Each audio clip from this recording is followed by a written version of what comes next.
about what is accepted and book your appointment today at homeresource.org.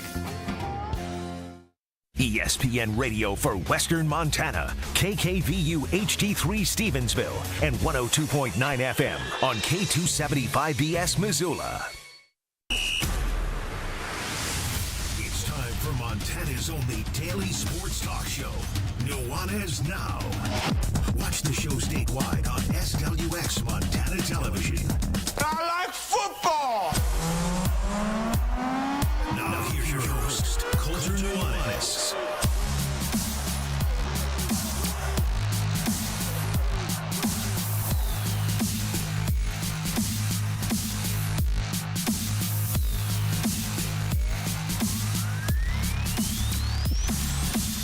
Yo, what's up, Montana? Welcome in. Nuanez Now, live from Cash One Pond, one of our favorite places to broadcast from. Appreciate you for hanging out here on this Wednesday. I got orders from back at the command center. They say we got to get rolling because we have so many interviews and so many pieces of analysis to get to, but it should be a fun show. Appreciate you for hanging out. If you want to stream us, you always can, 1029ESPN.com. You can also always use our YouTube page, our Facebook page, and you can find us on Twitch as well. We'll lead this Wednesday like we do each Wednesday inside the FCS with Samuel Akim. We'll talk a variety of different subjects, including all of the stuff that's going on in Congress right now in relation to college football. We also get into an upcoming event that we're hosting at the Mo Club as part of our association with the Grizzly Football Players Association. And we got a couple other fun talking points as well, including NBA Finals, which begins tonight in earnest in San Antonio with the New York Knicks taking on the host for tonight, the San Antonio Spurs. That should be very fun. Sammy's heartbroken that the Oklahoma City Thunder are out, but life goes on.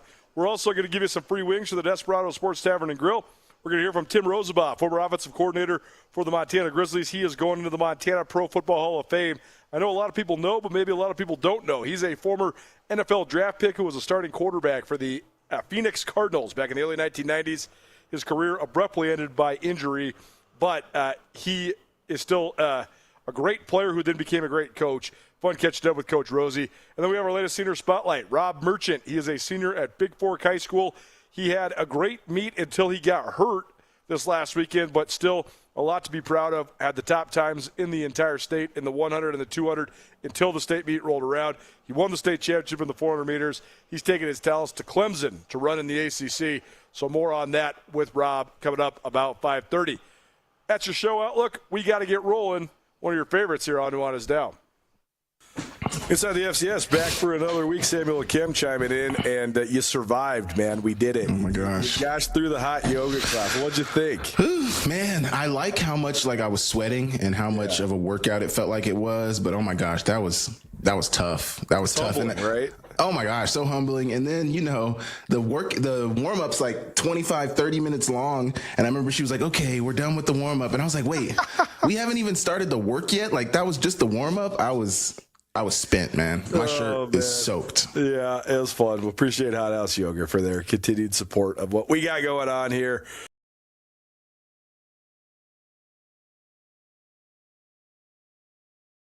At Nuanez Now, it's certainly it's a great change of pace for guys that mostly train like football players, because it's totally different than that. I always think, though, imagine if we would have done that like 2 times a week when you were lifting 3-4 times a week like a football player. That would be so good for you. There's a lot of guys who do yoga, and I did it. I remember when I did my pro day training, we did a little bit of yoga stuff, but if it would have been incorporated, and I will say this in terms of like range of motion, and that's why I really loved Coach Nicholson, because that has become so big in football now, like range of motion, core strength, and making sure your hips are fluid, making sure you can move in that way. So I think it's become much more common in football today, and especially the best strength coaches are kind of leaning that way. But you do get that mantra of like, oh, he's just a big stiff football player. So, Yeah, mobility is certainly a key, and speed is a key too. Mm-hmm. Well, we got to talk about the wider world of college sports first, because I've actually become numb to this and haven't followed it that much. Yeah. Just because there's been all these proposals that Congress needs to step in, Congress needs to do this, Congress needs to do that. There's been all sorts of House representatives and senators that have brought bills to the table to try to quote unquote fix college sports. Yeah. And these all just get shut down because of just instant, either nonpartisan support or antitrust stuff or whatever it might be.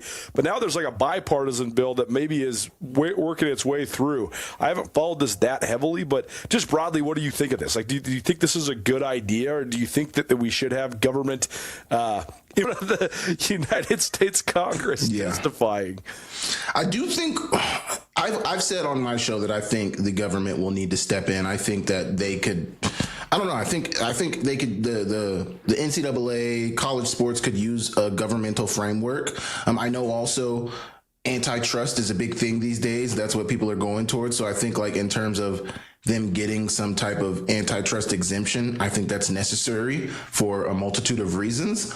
But also, I just don't know what that looks like. I'm not in as deep as a lot of other people, like our insiders, like Sam Herder and things like that. Like, I don't know it to that extent, but I do know I think government influence would be important just so that there's a framework that everybody is following, because it just seems like the money is becoming so drastic. There's this quote that Ross Dellinger of Yahoo Sports tweeted, and I guess they're meeting about this like right now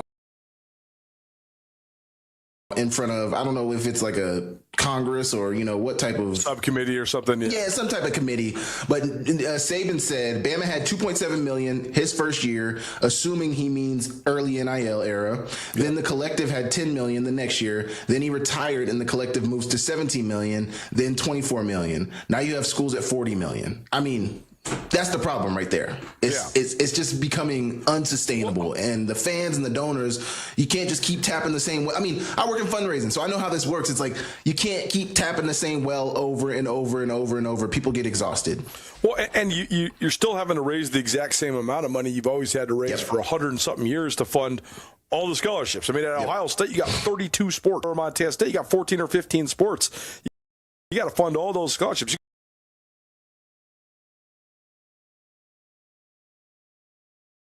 You got to raise millions of dollars to be able to just fund those scholarships, let alone then all the other budget stuff, all the facility stuff. This is another mouth to feed. The thing I am most interested in is, and we've talked about this before in terms of the gap, the rich are always going to be the rich. If you're in the middle or towards the bottom of the top tier, I don't know how you're ever going to catch the top tier. Some of the anomalies are some of the private schools, right? Like Vanderbilt was terrible forever, and now the Vanderbilt can spend money on stuff, so now they actually are kind of good. They got money, and they got big donors. They got huge donors, right? I mean, go look at the Vanderbilt Wikipedia page and look at the alums. Like, we were walking around Vanderbilt's campus when we were in Nashville. I mean, there's like 100 senators. There's all sorts of dignitaries. I'm trying to think of a good example. Like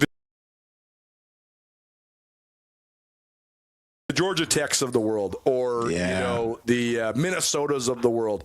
How do they ever close the gap? They don't. And so, as Saban said today in front of Congress, he said for the top teams, it's a race to the top, because if they're winning national championships or coming close, they're going to keep investing. For everybody else, it's a race to the bottom. Yeah, because the fans, I saw that. The fans get uninvested. Like, if we're not winning, why are we spending this money if we're not going to win? And then, therefore, it's terrible for the whole framework. Ohio State is spending, and Minnesota is spending $30 million. And Minnesota gets no closer to Ohio State, and they're just stuck in neutral. At what point then does Minnesota stop spending anything, right? I mean, why would you continue to invest if the investment doesn't do anything, right?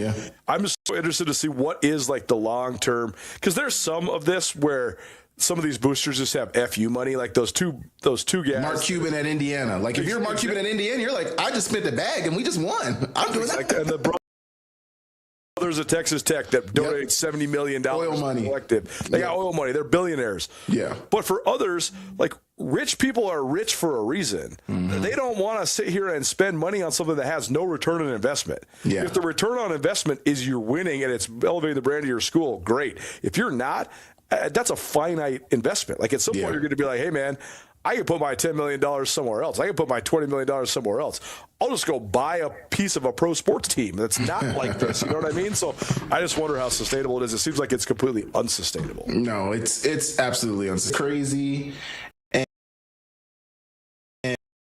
I don't know. it's just like Nate Saban said, the rich are going to get richer and the people at the bottom it's the fans are going to wisen up and be like, why am I donating my monthly 100 or my monthly 500 when that could go to my son's youth sports or that could go to whatever. And you talk about the return on investment. The return on investment is winning, sure, but in the grand scheme, there really is no return on investment. Like, you're not going to make your money back. You just hope that you make your money back. No, you love that. You love this university. You love these kids, and you want to see them win. That's the return on investment. But if we're talking about real life return on investment, there is no there for anybody. There's no return on investment. The only return is winning. Totally. I mean, I've talked about this with one of my good buddies, who's a fellow University of Montana alum, and we've talked about this from both sides of the rivalry, for both Montana and Montana State. It is important for the schools to be good at sports, be university. Yeah. The universities enhanced, it makes your degree more valuable. Absolutely. In the greater scheme of things. That also then doesn't apply to guys like Mark Cuban, though. He's not dropping his resume, and people aren't like, oh man, Indiana, they're even better than they used to be. No. And, getting a job. He doesn't need a job. He owns all the jobs. So also think about this framework too, though, which is a point that I think we talk about a lot of times. But like, there's only one sport. If you think about Montana, I think only the football team is the one bringing in the money. You talk about a lot of colleges. I sent you that graphic of Penn State. Like, there's rare that any of these sports outside of football, boys basketball, and women's basketball are bringing in any money at most of these universities. Like, everybody is in like a race to the top. It's like, where is that happy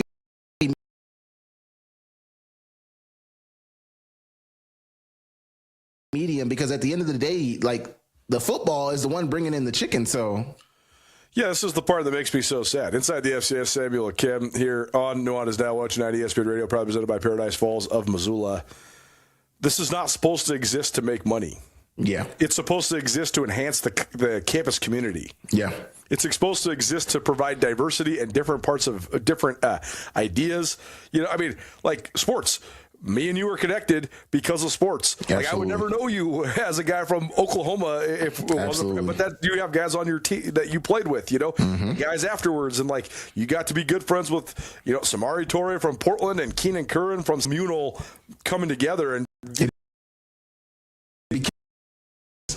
that's crazy, man. It's really sad. We are going to look back on this, and this is one of the things that I have agreed with Bobby Howe wholeheartedly on. We are going to look back on this and regret it someday. Oh, yeah. And I don't think we're going to consider how much we regret it until we actually it's already too gone. My question is to that, Coulter. There was already all this money. Everybody around the sport is making so much money off of these players. What was the alternate? So if we're going to look back and regret it, sure, maybe we're going to regret the way it went down. What was the alternative to what happened? Yeah, it's a great question. I'm going to give you this book when I'm done with it.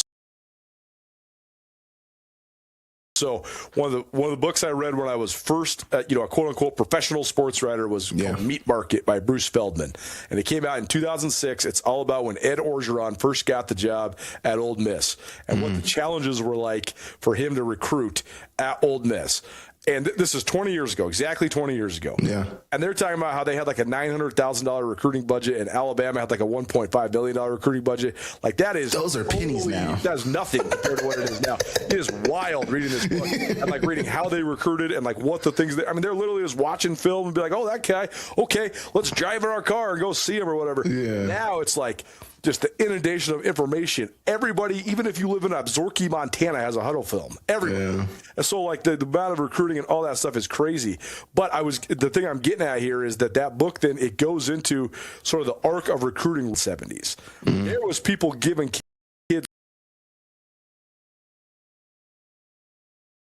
suitcases of money to go to Ole Miss or SMU or Georgia Tech or wherever for decades, right? I mean, the coaches used to literally go stake out top recruits and go get a hotel in their town. Like, they were telling stories about how guys would go become a substitute teacher at a high school during a spring so he go see a dude every single day and recruit him. Like Shane Collins, who's in the Montana Pro Football Hall of Fame, he's from Bozeman. He said there was a guy from Notre Dame that stayed in Bozeman for a month trying to recruit him. Like, and this was in 1986, 1987. So this stuff's been happening forever. So to answer your question, I don't know what the alternative is, but I think that Justin Angle, University of Montana business professor, who's joined us on this show many times over the years, he had the greatest line I've ever heard. he said that the key to college sports is the allure of the mystery and the mystique. As long as people think that it's all about amateur athletics and these kids achieving and doing it for the name of exists, they start thinking, well, this is just pro sports through the lens of a college. That's when it starts to erode, and that's where we're at. And I don't know what the alternative is. What do you think? I don't know. I feel like, I really feel like, all respect to the NCAA, but part of the reason that the problem because of the NCAA, like them dragging their feet for so long, like anybody with two eyes who was paying attention to college football could see that, okay, no longer fair for these athletes. They kept trying to push amateurism. Like, it's not that. And like, everybody is making money on the backs of these kids, which we all can agree is not fair and should not be the way it is. But if the NCAA would have taken the time, taken an offseason to really have these hard conversations, to really look at what should the framework be, how should it be out here, then we could have been set up better now than we are. Because I talk about this all the time on Akim's Analysis. It got to the point to where Miami and the judges and whatever in Miami, they were like, in Florida, not Miami, in Florida, we are going to pass a law that says these kids can profit off their name, image, and likeness. If the NCAA is not going to do anything, we see that this is unfair, and the fact that they can't make money off their own name and their own likeness is illegal. So states started passing laws. Then the NCAA was like, all right, I guess we gotta make it legal. But they would have still sat on their hands if it had not been for the people up top in the politicians. That's why I think at the end, the politicians are going to have to give the NCAA a framework to work off of, and then the NCAA is. But I think the NCAA continues to drag their feet, continues to not want to make a decision on this, and that's why ultimately we are where we are. Inside the FCS, Samuel Camp joining us here on Nuanez Now, 102.9 ESPN Radio, SWX Montana Television, and the ESPN MT app. Probably presented by Paradise Falls. Paradise Falls, serving breakfast, lunch, and dinner. The deck is open, so if you want to go enjoy a drink in the evenings and watch the sunset, go check out Paradise Falls, 3621 Brook Street, Paradise Falls, Missoula's coolest hot spot.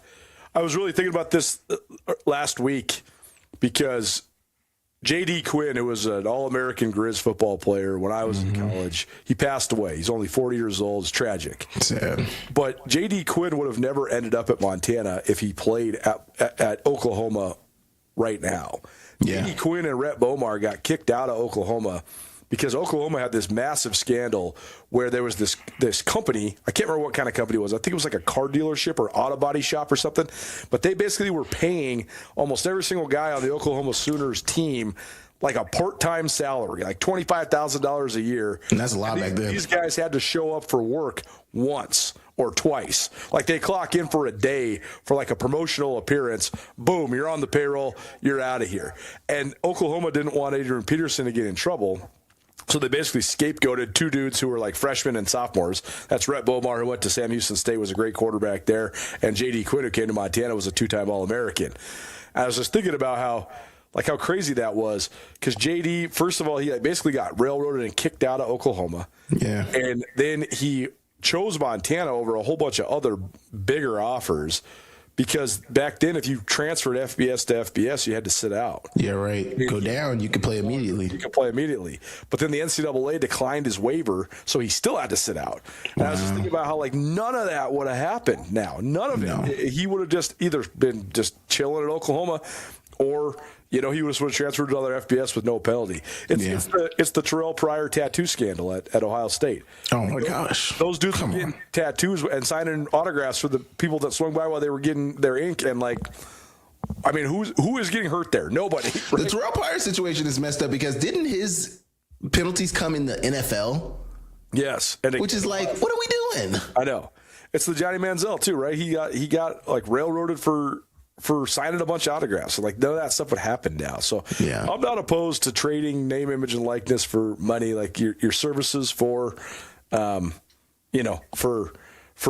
get paid, and also your performance and all that. There has to be some sort of structure to it. But then that's the slippery slope, right? Once there's structure, then what? Because then it just becomes pro sports, and that's my biggest worry. Because once it's declared as pro sports, then we have a whole new mess on our hands. Yeah, but I don't know. I feel like the game itself is always going to win out. I mean, football is the best game in the world. I mean, what if you were still playing for the Grizz right now? 28 years old.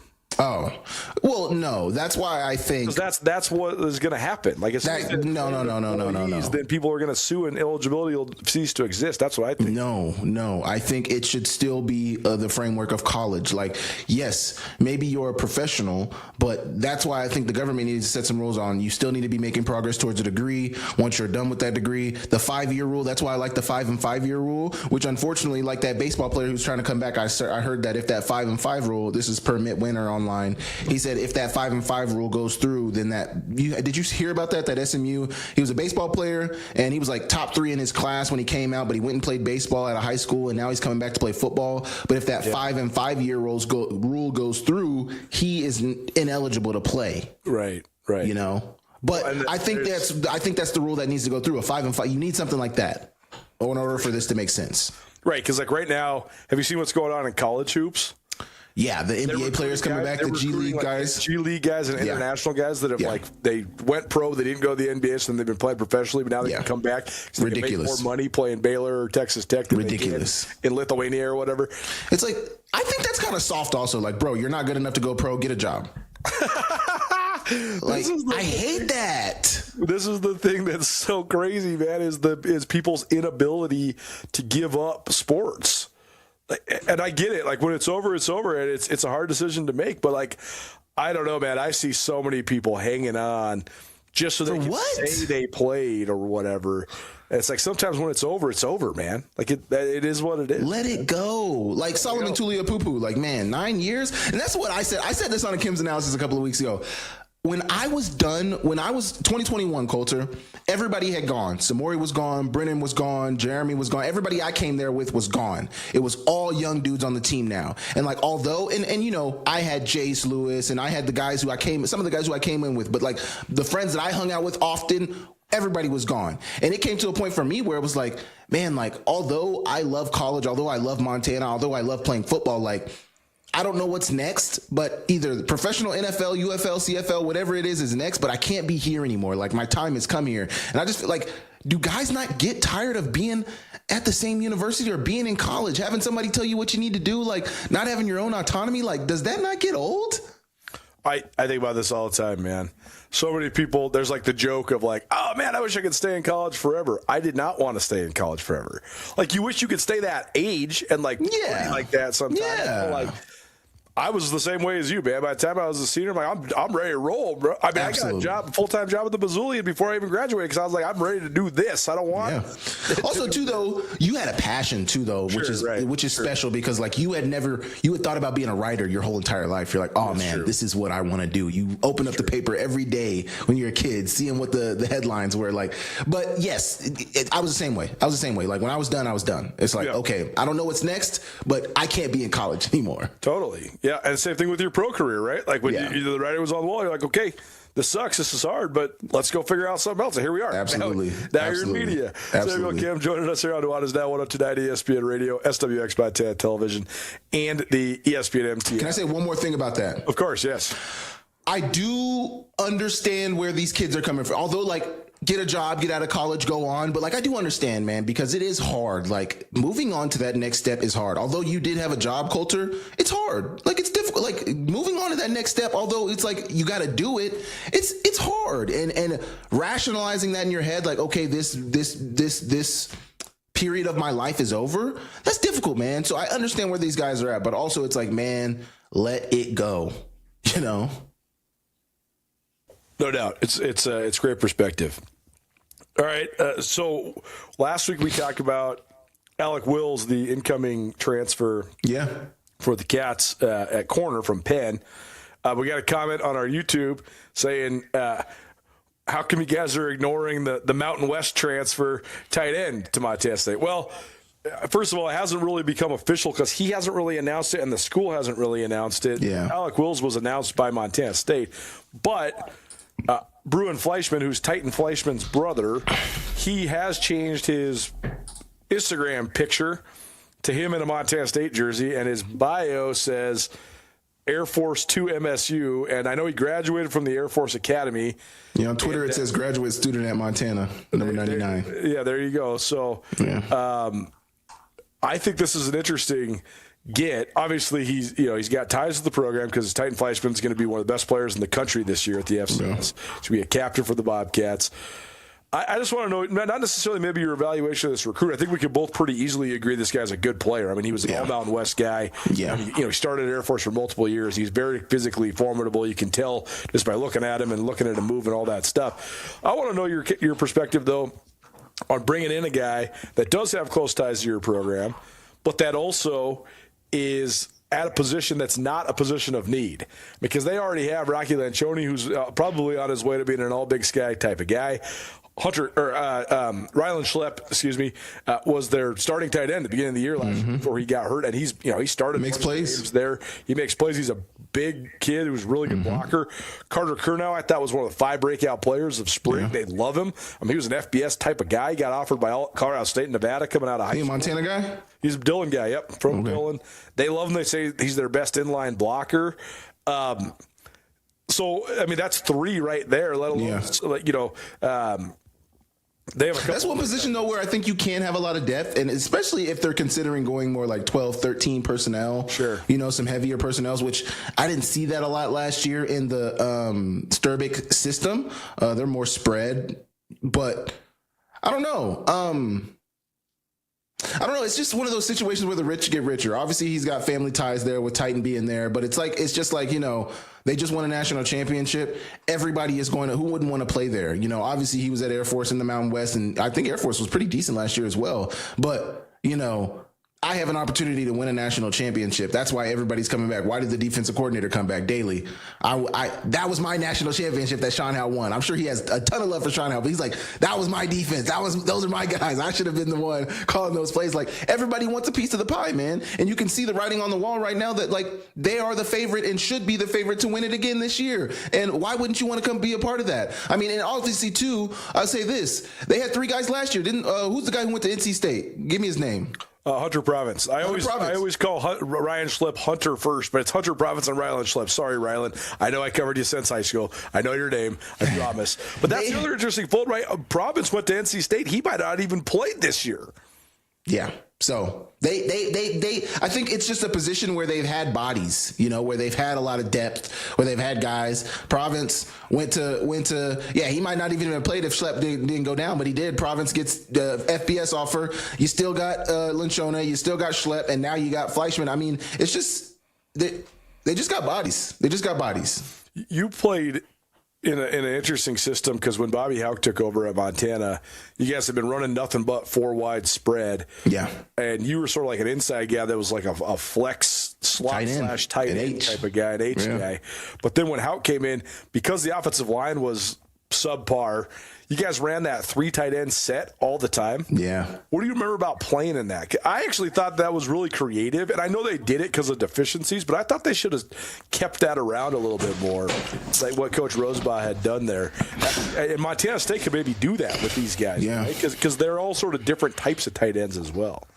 I liked that from a receiver standpoint because it gave me a lot of one-on-ones on the outside. Right. Like, you get a lot of man coverage. Also, too, with that, a lot of play action out of that formation. So when you see that because we run out of that formation a lot, and people understand that. So when that quarterback goes down to do that play action fake, all the defense is going downhill, and the receivers are getting wide open receiving lanes if you can beat your man.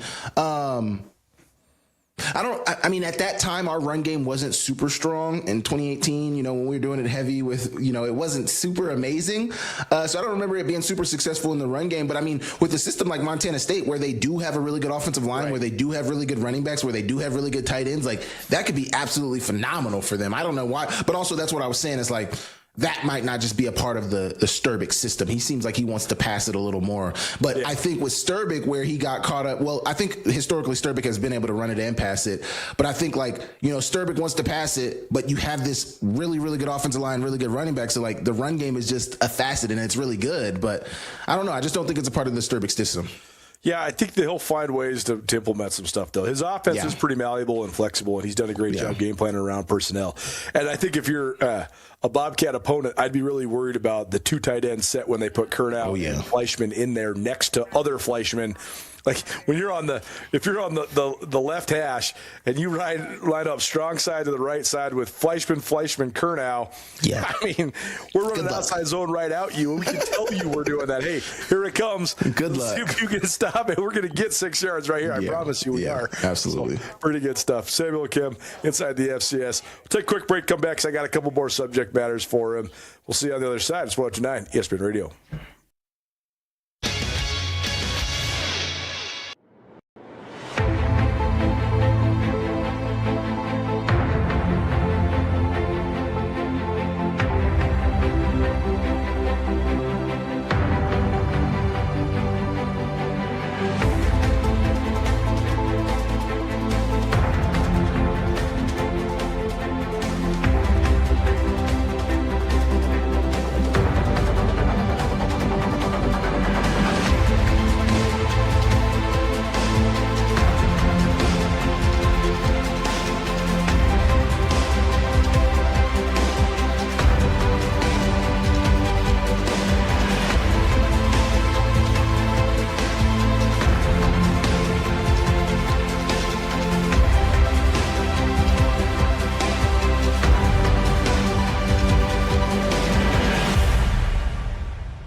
DeMorris Buick GMC is ready to help you safely travel Montana's scenic roads in comfort and style. Stop by DeMorris today and test drive some outstanding SUVs. Right now, take advantage of closeout pricing on the uniquely designed and well-equipped 2024 Buick Encore GX with models starting at $28,895. Don't miss this opportunity. Go to demorris.com to preview our inventory of 2024 Buick Encores and then pay a visit to DeMorris Buick GMC on West Broadway in Missoula, your family-owned hometown dealership for over 60 years.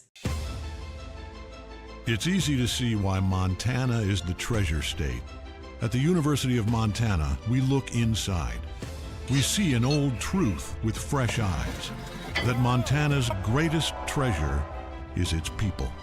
So whatever tomorrow brings, we meet it the only way we know how, with a mind for making. Because what's made in Montana is remaking the world. Praise.com.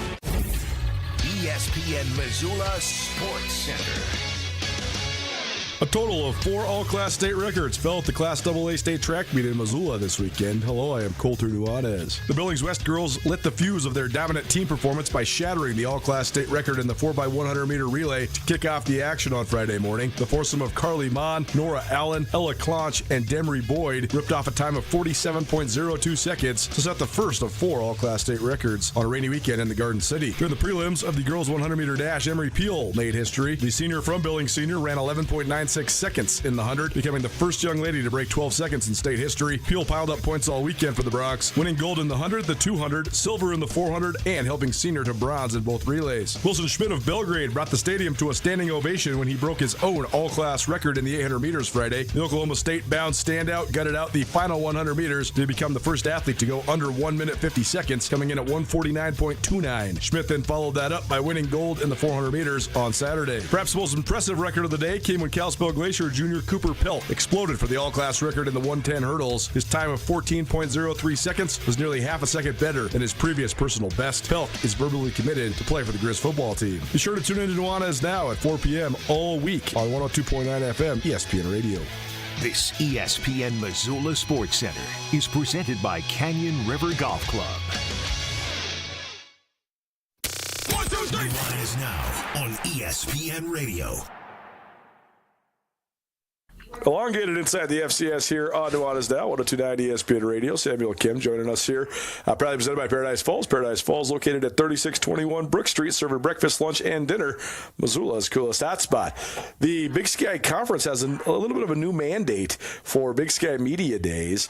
Yes. I know. They told everybody, hey, we want you to bring your best players. Like, don't bring the guys that are, whatever, program guys or cool stuff. You think they would have ever done that if Bobby Houck was still here? Man, good question, right? And I did appreciate Coach Houck because he didn't ever lean on stars ever. I don't even think he even acknowledged that stars were a thing that existed. Which you must do today. You must. But he would bring guys. He was trying to cater to the Montana media when he would bring for the Big Sky kickoff. So he would always bring like last year, Kellen Dietrich and Dylan Bonner, two guys that are just from, like, they're not headlining players, but they're from Montana, right? Because then they get a story about them, like, oh, the Whitefish paper, the Kalispell paper covers them, or the Havre paper covers them, or whatever. That's all to say, you can placate and talk about whatever you want. It's media days. It's the middle of July. You bring your All-Americans. That's who everybody wants to see on camera. Absolutely. You want your TV promos to be the baddest dudes you got on your team, right? Yeah. They're doing the TV promos, and you got Dylan Bonner and Kellen Dietrich. It's like, where's I at? Come on, man. What are we doing? I know. And, the Cats have gotten a little bit away with it because they've always had, lately at least, they've had a lot of good. Who was there last year for the Cats? Kenneth Iden and JT Reed, which are both good. Yeah. But you'd probably want Taco Dowler or Adam Jones or whomever. They got the Dowlers there this year. Big Sky Conference said, hey, let's pony up. Let's go. So this could be cool for us in July because now you're not looking around like, oh, where's Jordan Cook? Where's Ty Pinkton? It's like, oh, there he is. So we're going to be able to get all the best guys in the Big Sky Conference. So that's coming up. We'll have that for you on ESPN as well as Skyline Sports. So that'll be super fun. But, do the league, don't you think? Oh, my gosh. Absolutely good idea. I'm sure I have a ton of suggestions that the league could make and, would probably be good. Some of them would probably be dumb. This is a really good change. Also, too, I think it's good because we do have a lot of new faces in the league. Tim Skipper, I'm looking at it right now. Chris Fisk, a new face. Delane Fitzgerald, obviously, coming back. Lance Anderson, Eric Kerr at Weber State. We've got a lot of new names in terms of head coaches, so they'll be there. But then them bringing some of their best guys is also really, really, really exciting. And also, too, it's good because it kind of gives you an idea of who these coaches think. Because I think right now in the offseason, it's kind of hard to kind of tell who's going to be a breakout player for some of these teams. Like, obviously, we know Jordan Cook. We know Joshua Wood. We know Samuel Batu. We know, like, some of the big quarterback names. But, like, Eastern Washington, Malik Dotson and Isaiah Perez. I don't know if those names were necessarily on my list. Leif Magnuson at Cal Poly. Some of these guys I'm not super aware of, so it's good to see that, like, okay, these are going to be the MB's teams if they're willing to bring them to media day, and the Big Sky Conference is asking them to bring the best of the best. Well, the other thing that's been interesting is that the schools that don't get any media coverage oftentimes have brought some of their best guys. Like Cal Poly brought Elijah Ponder for multiple years. Oh, yeah. They're like, yeah, that's our dude. And also, this is like the one chance for him to actually get some media coverage. Yeah. But then the Montana schools and some of the others like Idaho and stuff, they would always say, well, we didn't bring our number one guys because we got to keep the miles off them. They're already going to get a bunch of interview requests. You're a former player that got a lot of interview requests. Is that a real thing? Like, I've always thought that was sort of media. It was awesome. And, like, it's not, like, draining or – I guess sometimes it could be if you're, like – I don't know. If it's every day, but nobody in the FCS is having an interview every day. Broncos, and you're having to answer these questions twice a day, every day. But, like, exactly. If you're, like, the best of the best player, you're still getting, like, 10 interviews a year, right? Yeah, if that. Man, I don't know if there was ever a year where I had 10. Maybe there was a year where I had 10, but, like, I remember it's not too much. I remember when I was in school, one of my good buddies, Cole Berquist, and I also remember this with Montana State when I was covering the Cats early on. With those guys, they just took it upon themselves, and They said, hey, I got stuff to do after practice, but I know people are going to want to interview me every week, so I'm just going to straight up come to the press conference. I'm going to have my own press conference. I'm going to sit here and answer questions for 15 minutes every week. Bring it on. They wouldn't even let the players do that today, huh? Right, I know, right? Like, Cole was a great student. He's academic All-American. He's a finalist for the Campbell Trophy. So after practice, he had a whole diligent routine where he was going and studying. So that's fine. So he would just show up to the press conference every Tuesday at 2 or whatever, or every Monday at 2, and just be like, hey, what do you guys got? Let's go. And Darius did the same thing. So what do you think they would say if a player tried to do that today? Man. Well, now it's so funny because this is one thing. This is inside baseball here, folks. The sports information people are not acknowledging at all. The control for the sport does not exist anymore in terms of players. Because if these dudes want to broker themselves and boost their personality, why not? You know what I mean? Like they could very well start their own channel. They could start, anything. Exactly. They have their own social medias. Taco Bell and Adam Jones hit me up and were like, hey, man, you want to sponsor our camps? Hey, how about we figure out a deal where we give you interviews and you give us exposure? I'm like, that sounds great. Let's do it. You know, but that's all over the place, right? Yeah. Like, now you could just go to a guy and be like, hey, we want to help promote you. We want to help get your name out there. Yeah. Come hang out with us. So I don't know if a guy tried to do that now, they'd probably on it, but I don't know if they could. Yeah, I do remember like the talking point for us from Tabor was if somebody comes to you asking for an interview, you hit me up. And so I remember doing that. Like, hey, this guy wants to interview me. They DM me. Is it okay if I do that? They're like, yeah. And now thinking back on it, now that I'm in the media, I'm like, why would I do that? Like, I have my own time. I know how to set up interviews. Like, I know how to set up a time for me to sit down with this guy. I'm like, right. I'm just trying to be do the right thing. Like, I don't try to step outside of the lines at all. So like, I'm trying to do the right thing. He told me this is what I'm supposed to do. So this is what I'm doing. But now thinking back on it, I'm like, why did I? Maybe it's just because I'm like, why are you guys doing that? Just come talk to me. But I get why the school would want to be, just in the loop because it is the brand and all that sort of stuff. But I also think there's some trust there too. Like a couple summers ago, I did an NIL deal where we filmed a commercial with Drew Deck, Ryan Tyrrell, Adney, Junior Bergen. I'm trying to remember. There was 5 or 6 of those guys. Yeah. But part of the NIL deal. We were just doing this in the middle of June when everybody's not that very busy. And part of the NIL deal was for Wear Your Roots clothing. So we came up with this idea that we were going to do this little 10-minute hits with each of the guys. Where are your roots? Like, tell me about your family and where you came from and all the things that made you who you are today and helped you become a D1 athlete and all that stuff. Yeah. And because I'd already facilitated that, then I hit up Sports Info and I say, hey, I already just hung out. There's I'm just letting you know, is this cool? Like, we're doing this no matter if you say it's cool or not, but is it cool? And they're like, yeah, of course. They can schedule their own stuff. So there is a little bit of a workaround for sure. Yeah.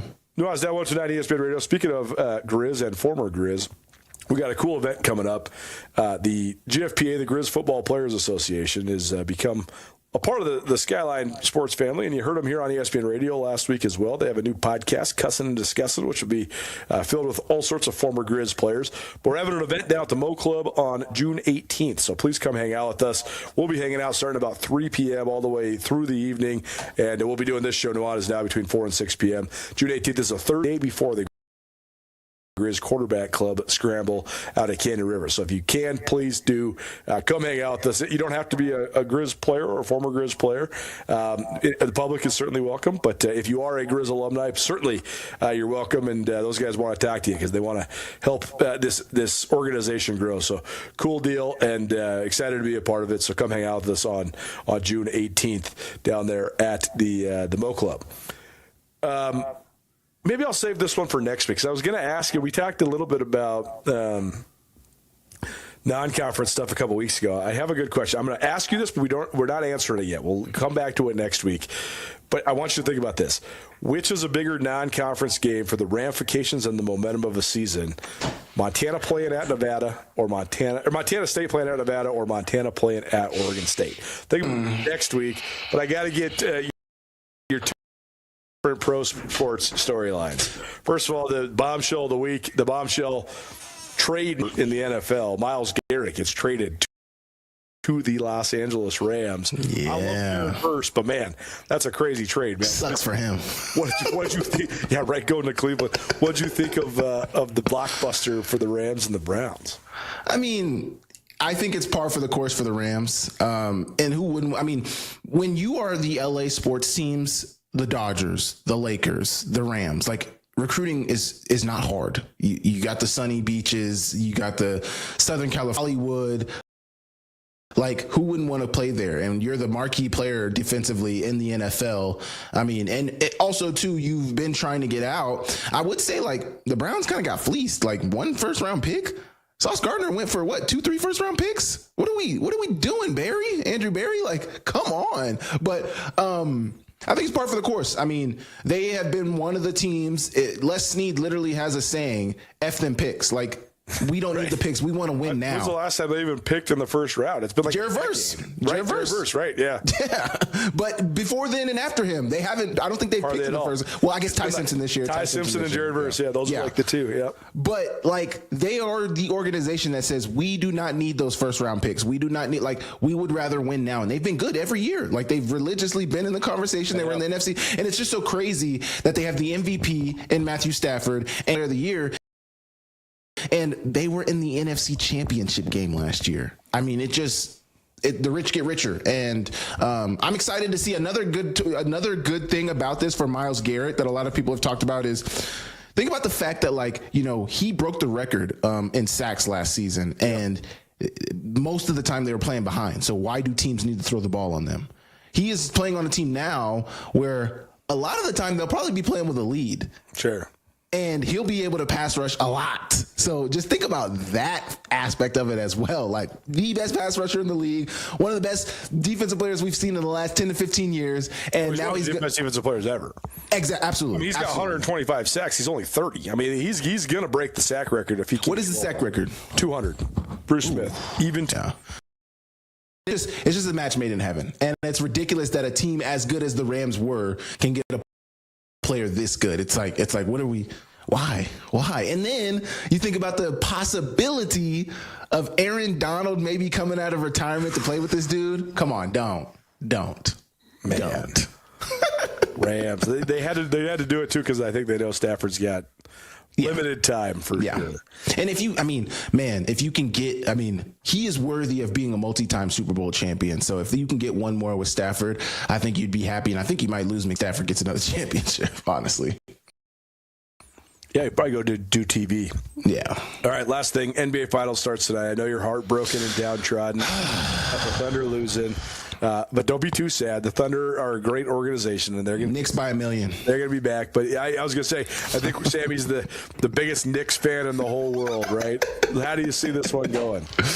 Truthfully, I think it's going to be a big task for the Knicks. As much as I hate these guys with a passion, they are so damn good, man. Victor Wembanyama, Stephon Castle, Vassell. And the thing that hurt the most in Game 7, Coulter, was that guys who hadn't been playing their best in that series, like Champagnie wants to go 6 for 10 from 3 in games. Right. It's like, man, you haven't played well all series. Why tonight do you want to not miss a shot? And Vassell, who had been knocked down the whole series, couldn't hit a shot. And then Keldon Johnson, who hadn't hit a shot all series, at least a meaningful shot all series, wants to hit big threes, get to the basket, and oh my gosh, I was just about to get on Chet. I'm not going to get on that because we're talking about the Knicks and the Spurs.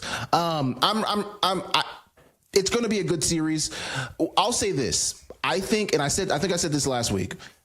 The Knicks winning a championship is so dang good for the NBA. It'd be huge. Yeah. It's huge. Now, it's going to be a tough task because they are so deep over there in San Antonio, and they have home court advantage, so that's a problem as well. But the Knicks winning an NBA championship, man, and I told you this. I even said, even if we played the Knicks, I said this last week, if we were to play the Knicks, if we were to make it to the finals, the only team I would be okay, I would still be mad, we'll be okay losing to the Knicks because they deserve it, and that would be so good for the NBA. So, I mean, it's going to be a good series. I would probably lean the Spurs' way because they have a home court advantage, because they have Wemby. I mean, dude, this dude Wemby, and I hate it because he just beat us and he made our second round draft pick, who was an all-star and all-NBA player, second in the defensive player of the year, like great player, looked like nothing. And it's because Wemby is ridiculous. I mean, this dude can shoot from three, put the ball on the floor, turn around jumper. He can dunk on anybody.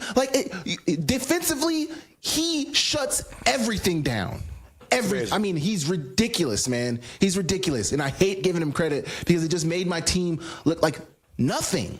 Like nothing. They are kryptonite. They beat us 8 times out of 13 games this year, Coulter. That's crazy, man. And we'll see. I mean, it's so easy to say, well, man, now that the Spurs knocked him off, the Spurs are just going to go on this 10-year run. But that's just never how it goes. No, we are not going anywhere. Well, and that's the thing, too. And you just never know what is going to go, like which domino is going to fall where. They said we were a dynasty last year. Injuries, and that's the one thing I don't want to get. Sorry to cut you off. That's the one thing I don't want to detract from. Jalen Williams was an All-NBA. No doubt. All defensive team player last year. AJ Mitchell was our third best ball handler outside of let's be real about this. Injuries can hurt anybody. Jason Tatum gets hurt last year. Celtics not make it to the championship last year if Jason Tatum doesn't tear his Achilles? It's the story of the NBA for 50 years, man. I mean, the book of basketball by Bill Simmons, he has an entire chapter all about all the different injuries that rerouted the way the championship went. Injuries and suspensions. Like, there's been a couple major the Pacers, the Malice in the Palace. Totally. Or like when they had the benches clearing brawl with the Spurs and the Suns. Like Steve Nash and Sean Marion and those guys, that team was supposed to win the West and win the finals. And then they empty the bench, and all of a sudden they're all suspended, and all of a sudden San Antonio re-rises, and they have their the latest moment in the sun. So it's certainly been a part of the arc of the NBA. We'll talk about what the Thunder should do next week as well. So please tune into Inside the FCS each Wednesday here on Nuanez Now. Next week we'll talk about non-conference football games, particularly FBS games for the Montana schools, and we'll talk more about the NBA as the finals are progressing, and also what the Thunder might need in the future. How does Chet Holmgren repair his ego after getting wiped by Victor Wembanyama? But for now, we got to get out. That's Nuanez Now, watching that ESPN Radio. Samuel, thanks for being here, man. Appreciate you, man. We'll be back on the other side. Don't change that dial, live from Cash One Pond. It's 1029 ESPN Radio.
Les Schwab changed the tire game more than 70 years ago. Today, we still believe you should get more from less. Like more hustle, less hassle. More of the best service around, less of the runaround. Because we include America's best tire warranty in every tire we sell. So you get more unbeatable warranty, less charging you extra. It's why we're more than proud to say, you get more from less.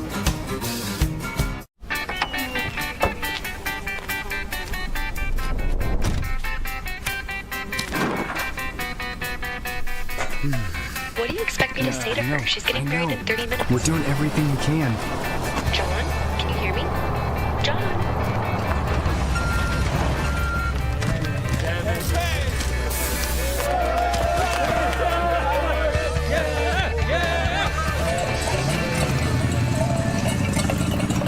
Mountain Town Vacation Rental Management, your local partner for vacation rental success. We provide a fully customized hosting experience tailored to your needs and goals. Your home is listed on every major site, helping you maximize visibility and bookings. And our local team is available 24/7 to handle guest needs and booking inquiries. Let us take the stress out of managing your vacation home. Contact us today at mountaintownvrm.com or give us a call at 406-369-3080.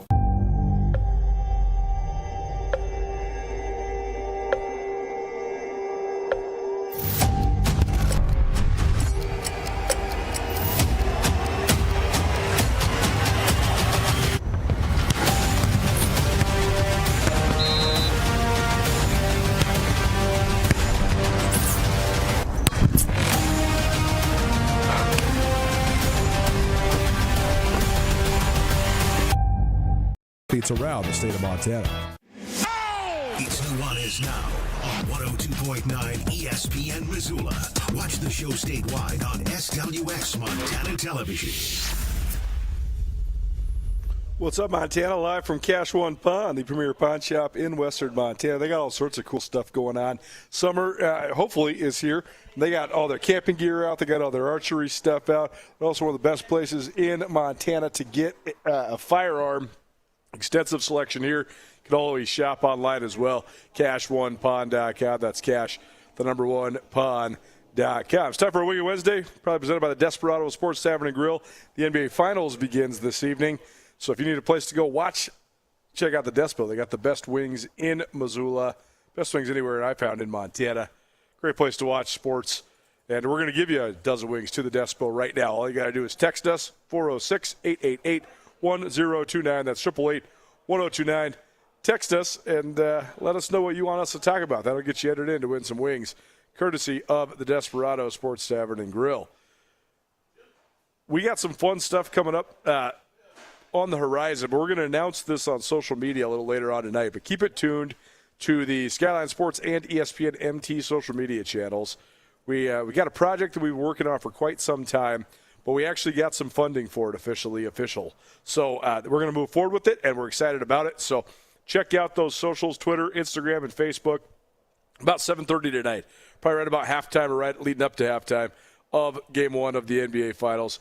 Check us out at Skyline Sports MT or at 1029 ESPN on Twitter. You can also find us on Instagram and Facebook by just typing in ESPN MT or Skyline, and we'll have collaborative posts on all those outlets here moving forward. But fun project that we've got going on. Very excited about it, and we're very excited to share it with the world. So check that out a little later on tonight. And keep those texts coming in if you want free wings to the Desperado Sports Tavern and Grill, 406-888-1029. That's 888-1029. Let us know what you want us to talk about. That'll get you entered in to win the best wings in the state of Montana. All right, we're in the books. Hour 2 coming at you. Tim Rosenby, former Montana offensive coordinator, but way before that, a former great quarterback who was a Heisman Trophy semifinalist at Washington State, and then a high draft pick by the Phoenix Cardinals, was a starter for the Phoenix Cardinals for a couple years before injuries derailed his career. But great stories of a football life, including his connections from his childhood in Missoula. That's our ESPN Roundtable. We'll also hear from Rob Burchett, a senior at Big Fork High School as well. That's all coming your way. Don't change that dial. Keep it right here, 1029 ESPN Radio.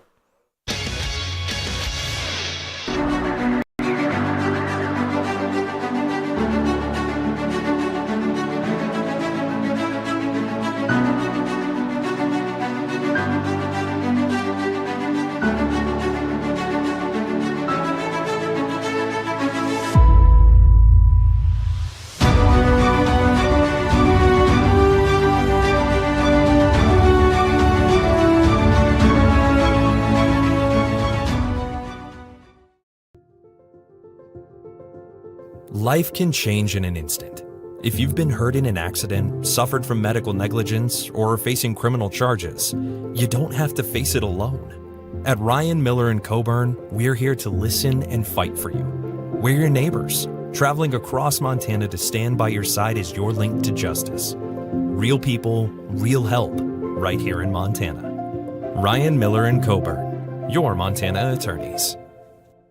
DeMorris Buick GMC is ready to help you safely travel Montana's scenic roads in comfort and style. Stop by DeMorris today and test drive some outstanding SUVs. Right now, take advantage of closeout pricing on the exceptionally designed 2024 Buick Envision with models starting at $39,795. Don't miss this opportunity. Go to DeMorris.com to preview our inventory of 2024 Buick Envisions and then pay a visit to DeMorris Buick GMC on West Broadway in Missoula, your family-owned hometown dealership for over 60 years. Around here, we see a lot of people head out. No matter where they're going, we just make sure they're ready. Before you hit the road, get a pre-trip safety check at Les Schwab Tires. It's free. Plus, this May, save up to $200 on select sets of 4 tires. If we can't guarantee it, we won't sell it.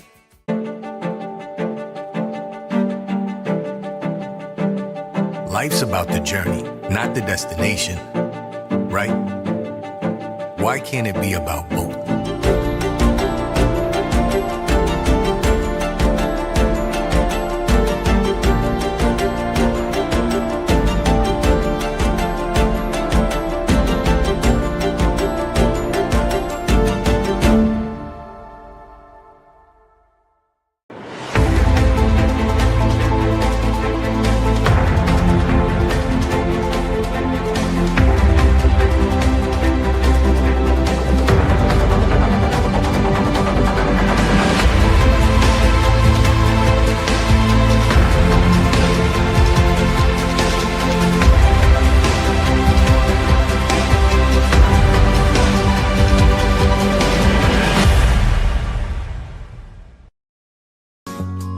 ESPN Radio for Western Montana, KKVU HD3 Stevensville, and 102.9 FM on K275BS Missoula. ESPN Missoula Sports Center. A total of 4 all-class state records fell at the Class AA state track meet in Missoula this weekend. Hello, I am Colter Nuanez. The Billings West girls lit the fuse of their dominant team performance by shattering the all-class state record in the 4x100-meter relay to kick off the action on Friday morning. The foursome of Carly Mon, Nora Allen, Ella Clonch, and Demery Boyd ripped off a time of 47.02 seconds to set the first of 4 all-class state records on a rainy weekend in the Garden City. During the prelims of the girls' 100-meter dash, Emery Peel made history. The senior from Billings Senior ran 11.96 seconds in the 100, becoming the first young lady to break 12 seconds in state history. Peel piled up points all weekend for the Bronx, winning gold in the 100, the 200, silver in the 400, and helping senior to bronze in both relays. Wilson Schmidt of Belgrade brought the stadium to a standing ovation when he broke his own all-class record in the 800 meters Friday. The Oklahoma State-bound standout gutted out the final 100 meters to become the first athlete to go under 1 minute 50 seconds, coming in at 1:49.29. Schmidt then followed that up by winning gold in the 400 meters on Saturday. Perhaps the most impressive record of the day came when Kalispell Glacier junior Cooper Pelt exploded for the all-class record in the 110 hurdles. His time of 14.03 seconds was nearly half a second better than his previous personal best. Pelt is verbally committed to play for the Grizz football team. Be sure to tune in to Nuanez Now at 4 p.m. all week on 102.9 FM ESPN Radio. This ESPN Missoula Sports Center is presented by Canyon River Golf Club. This is Nuanez Now on 102.9 ESPN Radio Missoula. Montana Pro Football Hall of Fame fast approaching, and we check in with one of the inductees now, a man that has many connections to the state of Montana and the city of Missoula, Tim Rosenbaugh, who's a former offensive coordinator for the University of Montana, but also a guy who played a little bit of high school football in Missoula before moving to Pullman, Washington, which then led him to an outstanding career at Washington State and in the NFL. Coach Rosie, good to see you, man. How's it going? Great. Good to be here, man. Thank you. Well, first of all, to start with the honor. I mean, you're getting inducted into the Montana Pro Football Hall of Fame here in a little bit less than a month. So what did you think? What was your reaction when you first heard the news? Well, obviously, I've been to that. I've been to the banquet and the ceremony before, so pretty cool. I mean, a lot of the guys that are in there already, and even some of these guys that are going in this time, I mean, I have connection to those guys, and so it's quite an honor for me to be included in all that. Well, and there's some fun sort of full circle stories, because I know when your dad was coaching at the University of Montana way back in the early 1980s, he recruited Andre Patterson. Andre was telling me the story about how your old man was the guy who was minding the junior colleges in California, and now here we are, 40-something years later, and you guys are going to get inducted into the Hall of Fame together. So that's a pretty cool connection. Yeah, Coach P was my Mount Sentinel All-Star Little League baseball coach.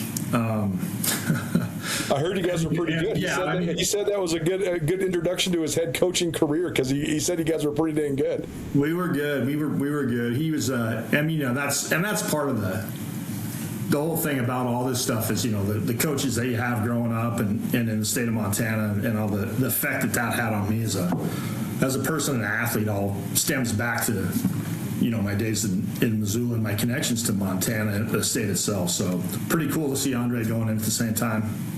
Well, certainly, and he's had an outstanding career, as have you. So let's go. We'll come back to the arc of your career from Missoula through then Pullman and Washington State and into the NFL. But tell people about the here and now. We haven't had an update in a little bit from your side of the coaching ranks. So I know you spent a couple years there at Cal Poly, but now you have a new opportunity there in Surprise, Arizona. So tell people just sort of about what's going on with you these days. He's Arizona, Ottawa University in Arizona, which is an NAIA school in the Sooner Conference. They've been the Sooner Conference champ the last 5 years in a row, playing mostly schools in Oklahoma, Texas. Although we do open with the number 4 Montana Tech Ord Daggers next this fall in Butte. So that'll be exciting. It'll be a good test for us. But that's what I'm doing now. I'm down here in Arizona, 30-some years, after living here for a while. It's nice to be back in this state and be warm. Was that part of the draw? Because you played for the Arizona Cardinals during the formative part of your pro career. So, have you always kind of wanted to get back to Arizona? I certainly have. I love Arizona, and I love the desert. Cal Poly was great. The beach is nice, but I'm more of a desert guy. I like the mountains around here and hiking and hunting and fishing and all that type of stuff that this place has to offer. So it's a pretty great spot for me. Well, very cool. What did you think of just coaching at Cal Poly? I know you've been in the Big Sky before, but sort of a different view, and that's certainly, I think all the jobs in the Big Sky come with their own advantages and disadvantages, their own challenges. So what did you think of just being there and slow and trying to be sort of on the ground floor of a rebuild there? It's an interesting spot that we were in. With Paul being the head guy and then getting the job after Bo left, kind of unexpectedly, I think, to Cal Poly, and then so we were kind of sitting there, and then they started building, which was I didn't really ever think was a good sign for us anyways, because whenever you get to that point that you're kind of holding that over till they hire the next guy when they open that thing up. But we did our best, and we got some good kids in there. It's a challenge to recruit to there just because the academic standards are so high. And you're limited. You're mainly recruiting California kids, which is fine. You don't bring a lot of out-of-state guys in there.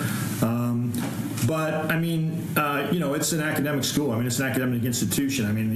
I can recall several times when I had guys come to me at the University of Montana, and a few of them I won't name, but would say, "Hey, Coach, I didn't come here to play school," but they were great students. But Cal Poly guys were there to go to school for sure. Another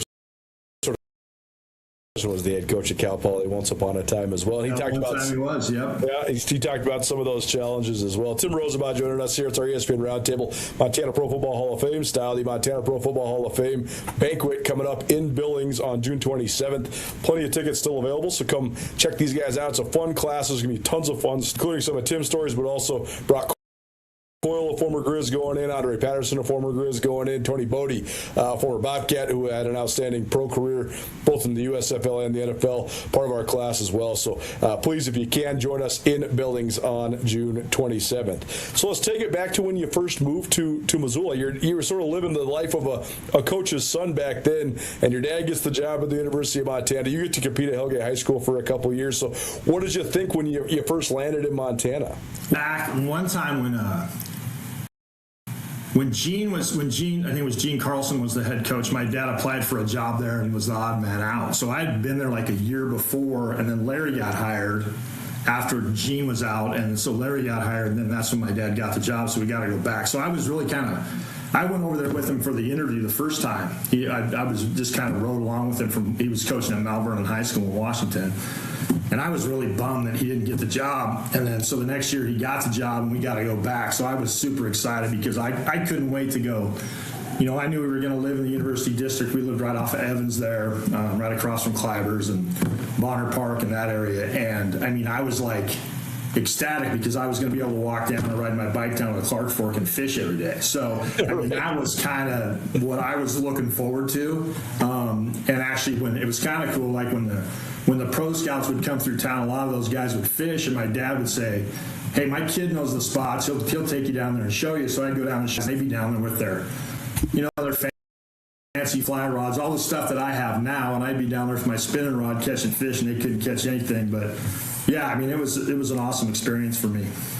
Well, Grizz football at that time was such an interesting time period, right? Because they'd had some great years in the late 60s and then some dormant years in the 70s, but then Larry Donovan and with your dad on the staff as well, those guys got it rolling a little bit, and that led to a lot of opportunities for a lot of those guys. Certainly, it sort of ended poorly for Coach Donovan, but I think he's one of the most underrated coaches in Grizz history because he helped get the stadium off the ground, and I think that 82 championship was one of the most formative championships for Montana to sort of set the stage for what Grizz football became.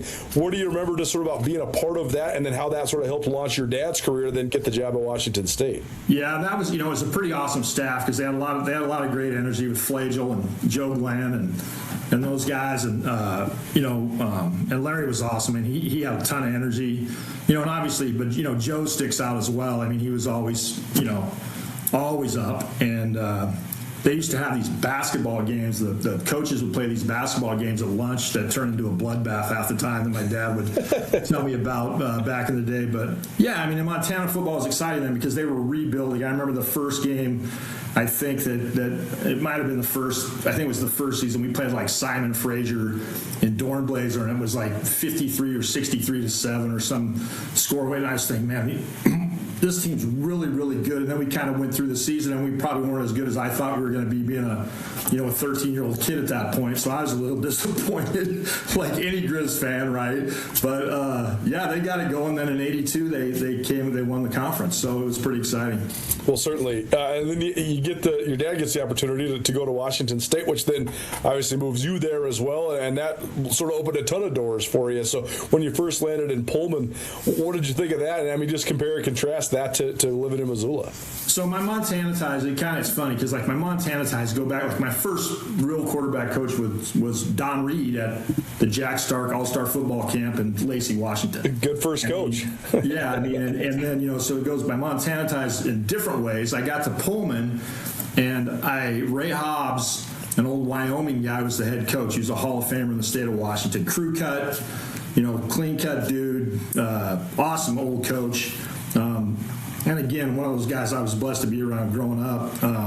That was one of my coaches. But Hobbs they had a quarterback guy named Bob Bashaw, okay? And he was an all-conference guy in the Frontier Conference, what they call the Frontier League in Eastern Washington. Well, Bob ended up going to Montana State. So that senior year, he was going to be the quarterback. So we ran the wing tee. I said, no big deal. I'll play right halfback in the wing tee and safety. I didn't fancy myself as a quarterback anyways growing up. I always thought I was going to be a defensive player. But so yeah, I played right halfback in the wing tee, and then caught a lot of passes. They split me out a lot, and I caught a lot of passes, and ran a lot of sweeps and that type of stuff. And then the next year we got into fall camp and all that type of stuff, and I went to the left halfback, which is more like the tailback. And Murray Walden, whose dad was Jim Walden, was the quarterback, who was the head coach at Washington State. And Murray and a guy named Casey Crook, and then a kid named Will Fuhrer, who went on to play at Virginia Tech and play in the NFL for a while at quarterback. All three of those guys, when we played Lewiston High School, threw 6 interceptions in the first game. And so I went to Coach Hobbs and say, those guys are all my boys, but I need to play quarterback. So I ended up playing quarterback from there on out. We went to the Boston semifinals or the quarterfinals to West Valley, I think. So then when you landed at Washington State, was that an easy choice, or did you have, I mean, I'm sure you had other suitors as well. Take me through to sort of the thing that led you to becoming a Coug. It was tough. I mean, my dad was going through his cancer illness at that time, so there was a lot there involved with that. But I was super excited. I mean, Arizona State came in on me. I was super excited. I went on a visit there. Washington was recruiting me, Oregon State was recruiting me, University of Arkansas, just some random schools. And I had sent VHS tapes out a lot to a lot of different places and got a lot of contact with people. Notre Dame, and I couldn't really ever see myself going to Washington, even though I grew up on the west side of the state, and we would go to Husky games every Saturday, and we'd get the locker room pass because my dad was a high school coach and all that type of stuff. But it's like Montana and Montana State kids or Washington State kids. For whatever reason, I had an affinity towards Pullman and Washington State. But Arizona State came along my senior year, and I was super excited. Went down there on a visit. In the end, it was more about where I was most comfortable, and I felt like I should probably, Ruben Mays was my host, and I grew up with Jim Walden the last 2 years, hanging out at his house, and he was recruiting me. I was just way more comfortable there, and with my dad being ill, it was a much better choice for me at that time anyways. Tim Rosenbach joining us here on Nuanez Now, 102.9 ESPN Radio. How far back do you go with Dennis Erickson? So, Coach E, I mean, really like the whole Everett connection, right? So Everett, because he's from Everett and you were born in Everett, right? I was born in Everett, so you got the Gilbertsons, the Ericksons, those great coaching families in the state of Washington. So I didn't ever really know, and the Prices actually from that era too. Mike, yeah, and so Mike Price and Jim Livengood both played for my father at Everett Community College. So there's a lot of connection there. Now, Dennis obviously went on to Montana State. I knew of Coach Erickson. My dad knew Coach Erickson, but I didn't really know him until I met him when he came into Washington State. That was the first time I really met him. But there was obviously a pretty good connection there between me and him just from the people that we knew on either side of it. So I was like, I loved Coach Walden. Coach Walden I was super disappointed when he left Washington State and went to Iowa State. But he kind of, like he said, it's time for a change, and there's always going to come that time. And then Coach Erickson came in, and it was awesome. And I've been and this is probably one of the things I'll touch on when I talk at the banquet. I mean, I could have had better coaches in all the places I've been in my life than I've had, and Coach Erickson was one of those guys. Well, yeah, it's amazing to think about how many guys you were surrounded by at a very formative age that are, Coach Erickson's a college football Hall of Famer. Joe Glenn's going to be a college football Hall of Famer. These guys are national championship level coaches. Do you think that impacted you as a young player, young athlete? Yeah, Don Reed initially, for sure. Yeah, totally. When I would go to that camp, I think you had to be like 7th grade. You had to be 13 to really be in the camp. Well, my dad was coaching at the camp, so I was like 10. So my brother was there. He was 13 or 14 or whatever. And so I'd go, and I wouldn't even play quarterback. I'd throw on my old Rydell snug-tie cleats, and I'd go out there and I'd play receiver. And then finally I kept going back to that camp, and I'd start playing quarterback more. And that's, Don Reed was one of those guys who said to me, he said, hey, you should never play any other position other than quarterback, which I didn't necessarily agree with growing up, but I did listen to it for sure. Did it come naturally to you? I know you always had a great arm because you were a great javelin thrower too. Yeah, no, it didn't. It didn't really come. I'm too hard-headed and stubborn. I broke the Pac-10 record for interceptions my sophomore year. And I went, and this story's been out there forever, but I went to Coach E after the season, and I said, hey, I suck, man. I need to play linebacker or safety or something. He was like, well, if you want to do that, that's fine. You can go to Montana State and do it or somewhere else and do it. But you just need to make a decision to get better at quarterback and see how that goes. And that's what I did eventually. Yeah, interesting, because, most of the time quarterbacks don't want to do anything else besides play quarterback. No, right? I like to hit. I like the contact of the sport. To me, that was really I got a lot of joy from contact and making tackles and doing that type of stuff. And I was back when you could actually hit guys, right? So right. Yeah, it was a lot of fun, and I actually saw myself on that side of the ball, but didn't work out that way. And Coach Walden, when he recruited me, he said, hey, look, we're going to have you play quarterback initially, and then we'll, after a few, just get an arm for camp, and then we'll probably move you. Okay. When I went to Arizona State, one of the things that Darryl Rogers was the head coach there, and he said, well, initially we saw you as a safety, but now that we've watched you and met you, we want you to play quarterback. And I was kind of like, yeah. And I actually even went on a recruiting trip to Weber State because Mike Price was there at the time. And they wanted me to play quarterback, and I was like, well, I'm not going to Weber State if I can go to Washington State or Arizona State. So yeah, I heard a lot of different things from different guys, but always listen to Coach Reed first. No doubt. Well, take me through then when you became the man at Washington State, and then how that sort of led then to your opportunity in the NFL. Well, I mean, my first year I started one game. My redshirt freshman year I started one game.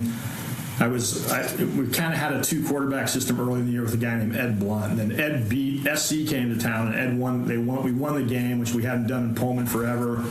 So Ed kind of solidified himself into that position. And Ed was a great guy to be around. Mark Rippon was there my true freshman year. It was, obviously a Super Bowl MVP. So that was awesome too. But Ed solidified the job, and then Ed got hurt late in the season.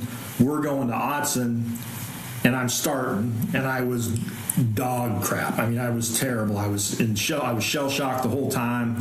The ball was wet. I was slipping around. The turf was wet. Did not play well at all. And got pretty discouraged after that. And then Ed came back. We finished out the season. We were, 3-8 or 4-7 or whatever we were at Washington State that year, my redshirt freshman year. And then that's when Coach Walden left. And then the next year, Coach Erickson came in. There was another guy behind me that was going to be a redshirt freshman as I was entering my redshirt sophomore year. That was a decent player from Thousand Oaks, California, a guy named Brad Gosson. But I won the job and got going and broke the Pac-10 record for interceptions and broke the Pac-10 record for total offense in the same season.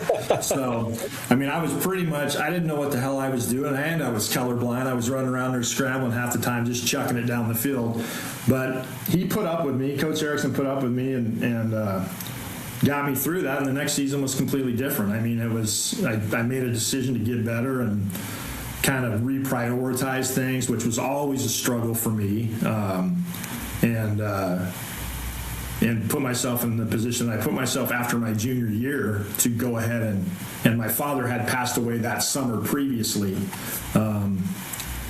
So I felt like my time in Pullman was over. I mean, I didn't really feel like I needed to be there anymore. I really, to be honest with you, I didn't put myself in a position academically to really be there anymore. I was like, I had made a decision halfway through that I was like, I'm going to move on to the NFL.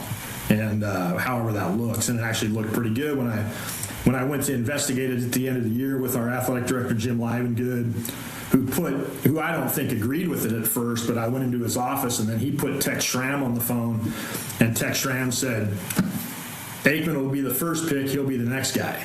And so that made the decision for me right there, and I decided that's what I was going to do. So yeah.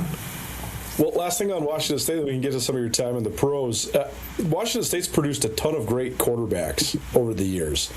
Why do you think that is? Like, why do you think Pullman has been such a breeding ground for guys that have been prolific and oftentimes gone on to the highest level? Yeah, I don't know. I mean, you would think, okay, well, there's nothing to do in Pullman, so it's easy to focus. Well, let me tell you, there's plenty of distractions. There's plenty to do in Pullman. Yeah, there's plenty of distractions in Pullman. So I don't think that was it. I mean, there has been a lot of really good players come through there. And really, I mean, initially, I always used to think, like you looked at guys like Mark and Ryan Leaf and Drew and me and those guys that had some success there. We were kind of outsider guys, like outliers. Weren't super highly touted guys, with maybe the exception of Ryan coming out of high school.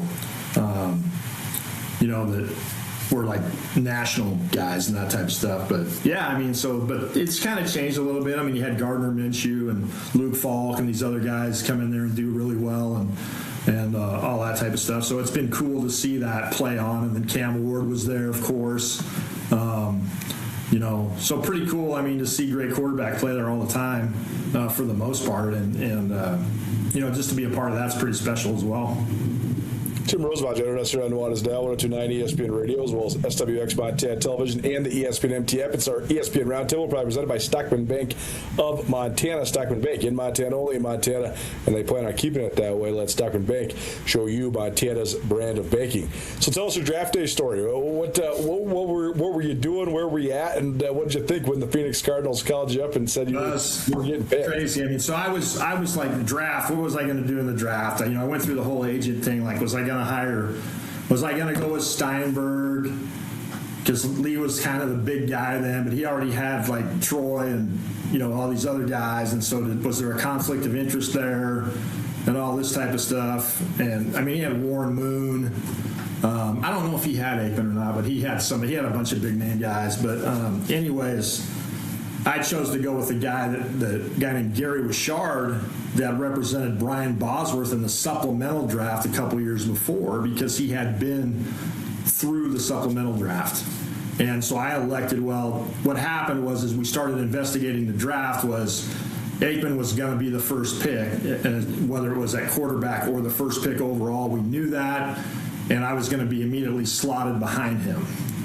So he didn't think that was a good idea, and the people that I talked to, they thought, and there was this thing called present value and all these things that come into all this stuff. So we elected to go into the supplemental draft, where whatever I was picked, that team would lose that pick from that round for the next year. Thus, I would have to be paid accordingly for the next year, is what the thinking was behind that. So then Steve Walsh, who played for Jimmy Johnson at Miami, elected to do the same thing as an underclassman, which I kind of went, oops, I shouldn't have done it, because I knew, and it would kind of raise some questions like, what's wrong with Aikman? But there was nothing wrong with Aikman. But Jimmy, when they actually drew a higher pick than the Cardinals did, and Jimmy Johnson wanted to pick Steve Walsh, even though the Cowboys had already taken Aikman in the regular draft.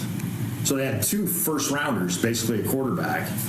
And so I got moved on to the second pick in the first round of the supplemental draft, which I don't remember what number it was. Like, teams don't have to pick. They just draw from a hat and how it works and all that type of stuff. So and I ended up with the Cardinals. I'd never talked to the Cardinals. I did a pro day in Pullman. Thought for sure I was going to the San Diego Chargers. They had taken Billy Joe Tolliver in the second round from Texas Tech. But every indication to me, Tolliver came to the house, or the apartment my mom was living to in Pullman at the time. He was, you're the guy. So I thought I was going to San Diego. They had an opportunity to take me, did not take me. And then I get a call from, of all people, whom I'd never met before, was Gene Stallings. Who is a classic if you ever heard Gene Stallings' story. But Gene Stallings was the head coach of the Cardinals and played for Bear Bryant as one of the Junction Boys. So I got a call from him, told me they've drafted me, and I was in shock a little bit, but really excited to be going to Phoenix, because it was only their second year at the Cardinals. I was in my mom, I can't remember the name of the apartment complex. My mom was preparing to move to the west side. She was living in an apartment complex. And I was in the main room of this apartment complex.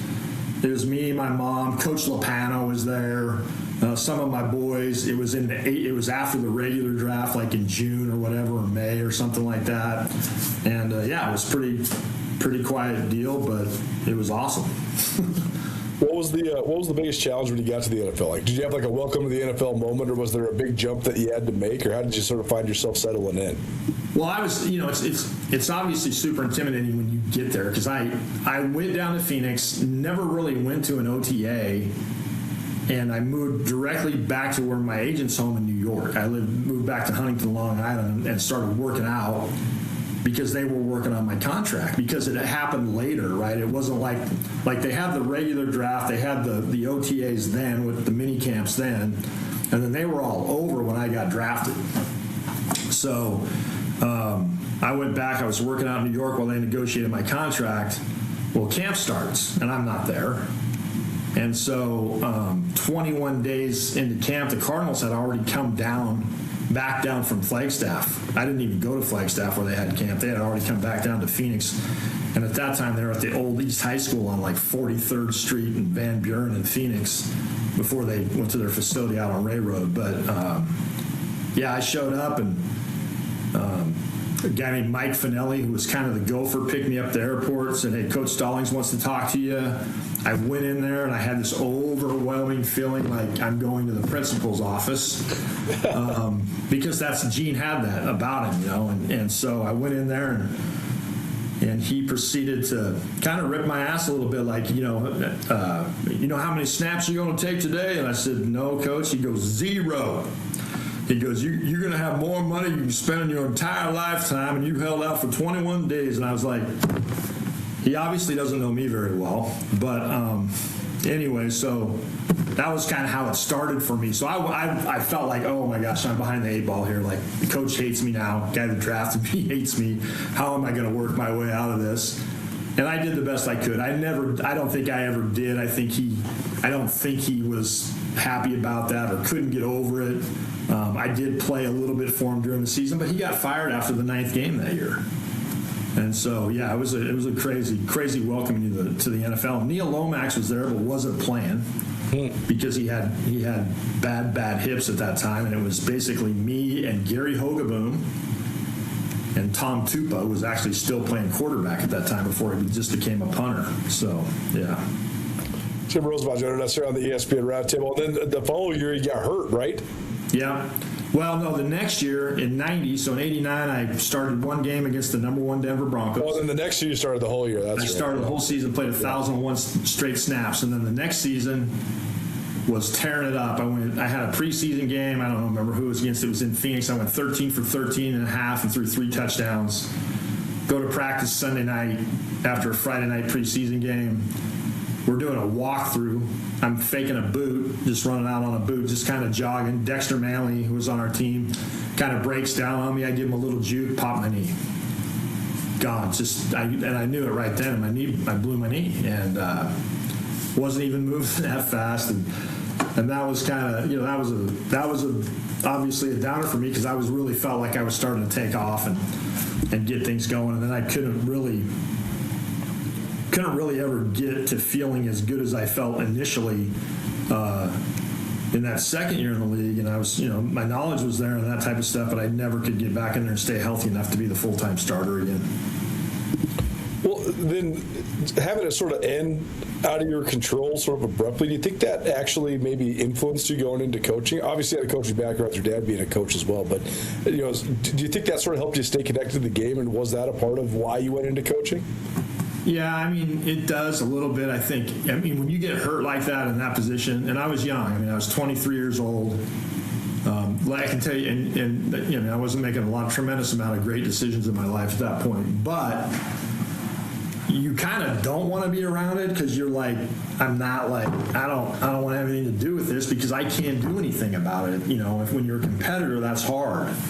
And so, but you're away from it for a little bit. You need that time, I think, and then you kind of get back to it where you say, okay, well, how can I help?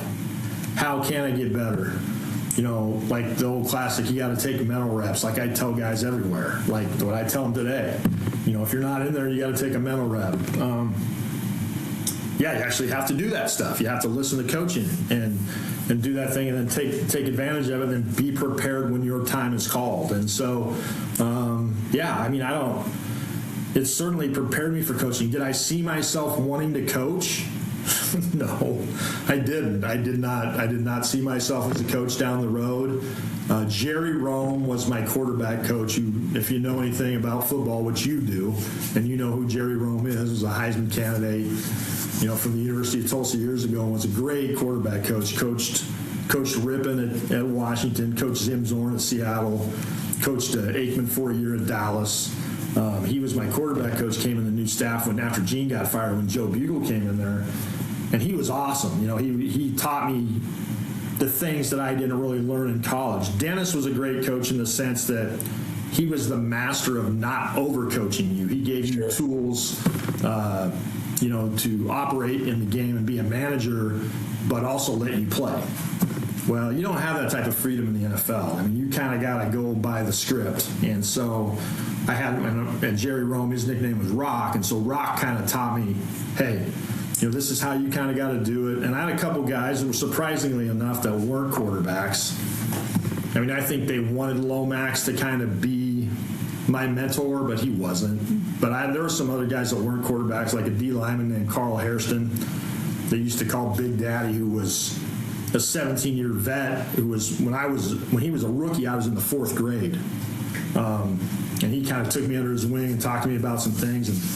And you kind of learn how stuff is done at that level that way. And it's different now. It's totally different now. Totally. Yeah. Well, last question for you. I talked to Tony Bodie about this. He blew his back, and he said when his career was over, he couldn't even be around football. He couldn't watch football, none of that stuff, because it was just too hard for him. It took him 5-6 years before he could actually get back into it. But it seems like you've always had a love for the game, even beyond just playing the game. So what has kept you connected? How much obviously football has dictated very much of your entire life. So what sort of influence has it had on you? Why has it always had such a hold on you? It's the competitive nature of it, and it's the game I happen to be pretty good at playing.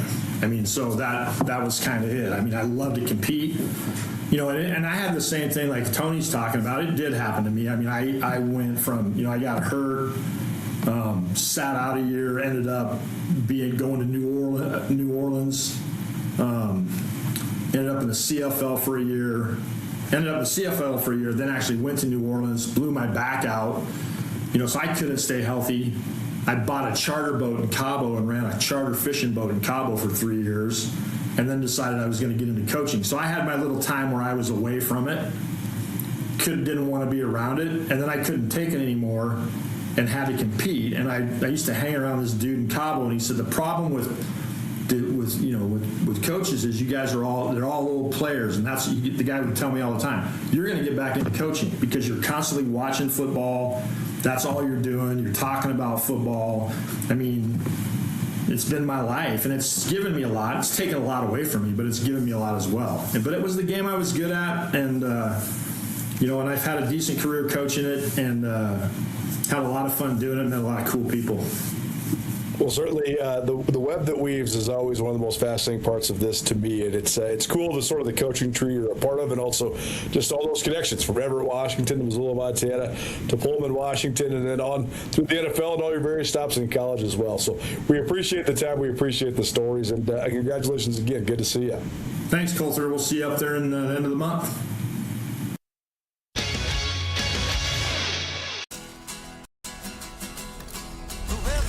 Around here, we see a lot of people head out.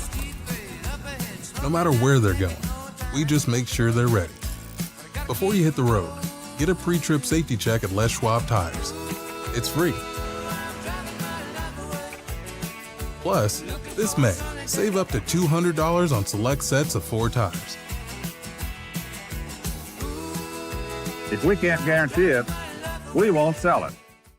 At Shields, we're anglers, endlessly seeking and refining techniques. We're hunters and storytellers, because we've been out there. We're experts that put products and gear to the test, so we can share that knowledge with you. At Shields, we understand your outdoor journey and the path you're on, because we walk it too, every step of the way. Shields, right there with you. Mountain Town Vacation Rental Management, your local partner for vacation rental success. We provide a fully customized hosting experience tailored to your needs and goals. Your home is listed on every major site, helping you maximize visibility and bookings. And our local team is available 24/7 to handle guest needs and booking inquiries. Let us take the stress out of managing your vacation home. Contact us today at mountaintownvrm.com or give us a call at 406-369-3080.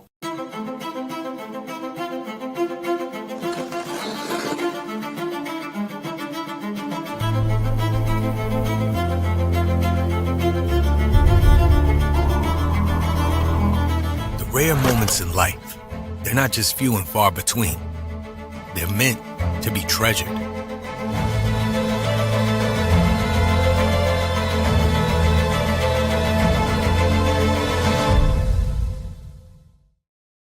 Bring the whole family to the Stone of Accord.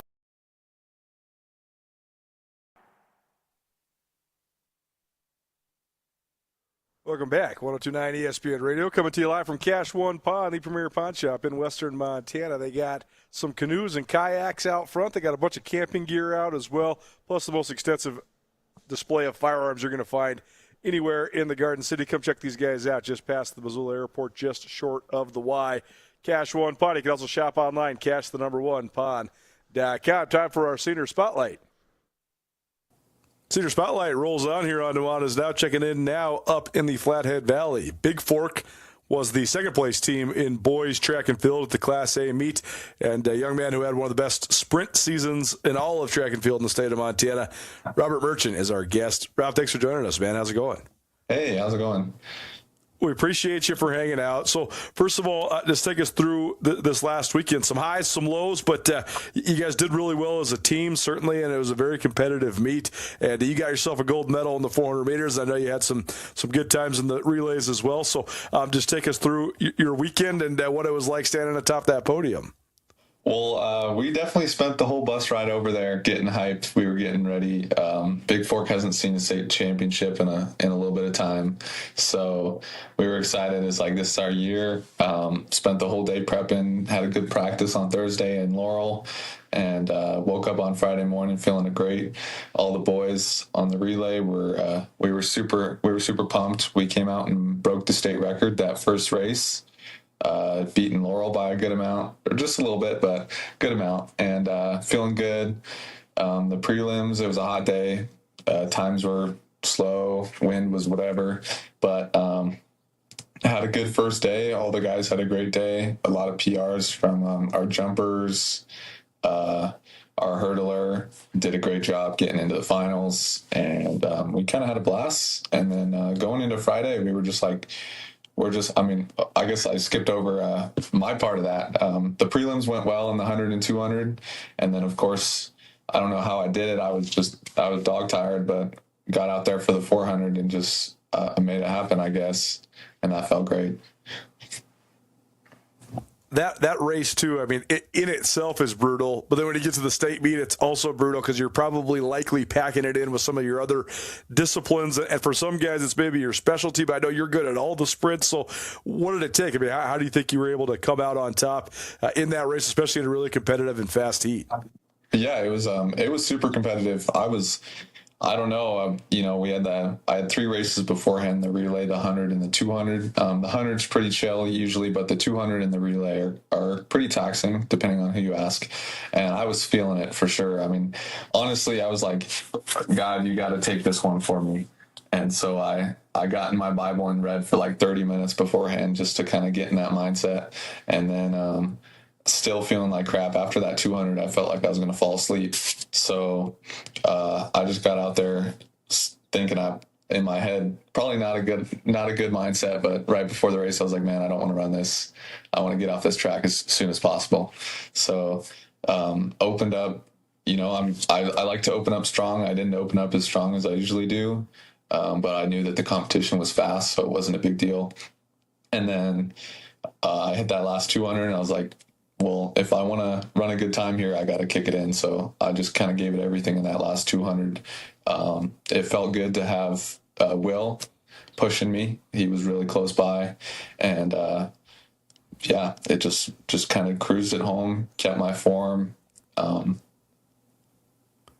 just pushed until the end, I guess. It's hard. Yeah, definitely hard. I mean, that's an impressive race to run a PR in at state for sure. Rob Merchant, Big Fork High School, joining us here on Nuanez Now, 102.9 ESPN Radio, as well as SWX Montana Television and the ESPN MT app, part of our Senior Spotlight, probably presented in part by McElmurray Homes. McElmurray Homes, the premier custom home builders in western Montana. McElmurray Homes also fierce supporters of high school athletics across the state. You mentioned the state record in the 4x100 meters. That was the first mark that really caught my eye and really wanted me to get at least one Big Fork guy on the show here. So tell me about your relay team, the chemistry you have with them, and what it was like sharing that moment, breaking the state record with those guys. Yeah, totally. us four guys have been super tight for the last few years. We all do, the other three guys all do all their sports together. They do football, basketball together. But going into this season, we all had big goals. Last season, we did all right, but had a bunch of injuries and just some slow. We only got to run 1 or 2 relays as a team. And then, of course, going into this season, we knew we were going to do some big things. We just practice, together, we did everything together, at least the three of us. Austin, our second leg, is the hurdler. So he was mostly hurdling, but we had Taden, Quinn, and I just did everything together. Starts, every practice, all of our time spent together. We spent a lot of time outside of track practice, just recovering, ice baths, cold lake plunges, whatever we could do. And so that was a blast. And then, of course, going into state, we were all roomed together, so we had the whole night to talk about how fast we were going to run in that relay and get excited for it. And then we just did our best, ran our best times. Unfortunately, couldn't get through the line on Saturday, but that's how it goes. It seems like the mental part of this is a big part for you. So, where does that come from, and how much have you sort of tried to hone in on your mental to help you with your physical?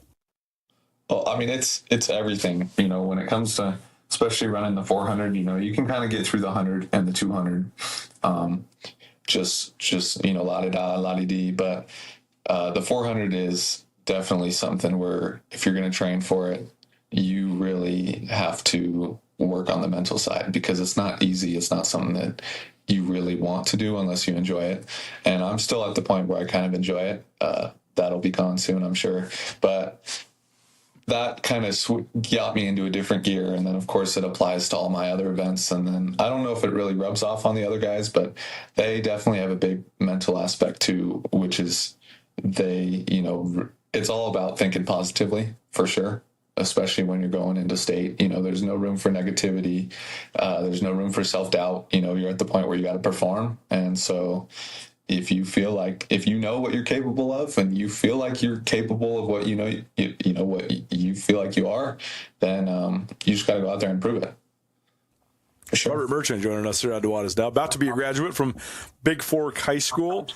So, obviously the disappointment then when you got hurt. So how do you sort of manage that part mentally? And we're going to get to your future. It sounds like you're going to get a chance to run track again, but just taking me through to sort of enduring sort of the disappointments of that this last weekend.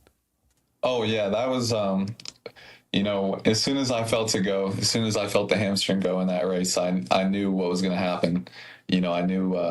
I knew the disappointment had already hit my other teammates, because they were so excited for that race. Everybody was so excited. The Laurel kids were so excited. They crossed the line.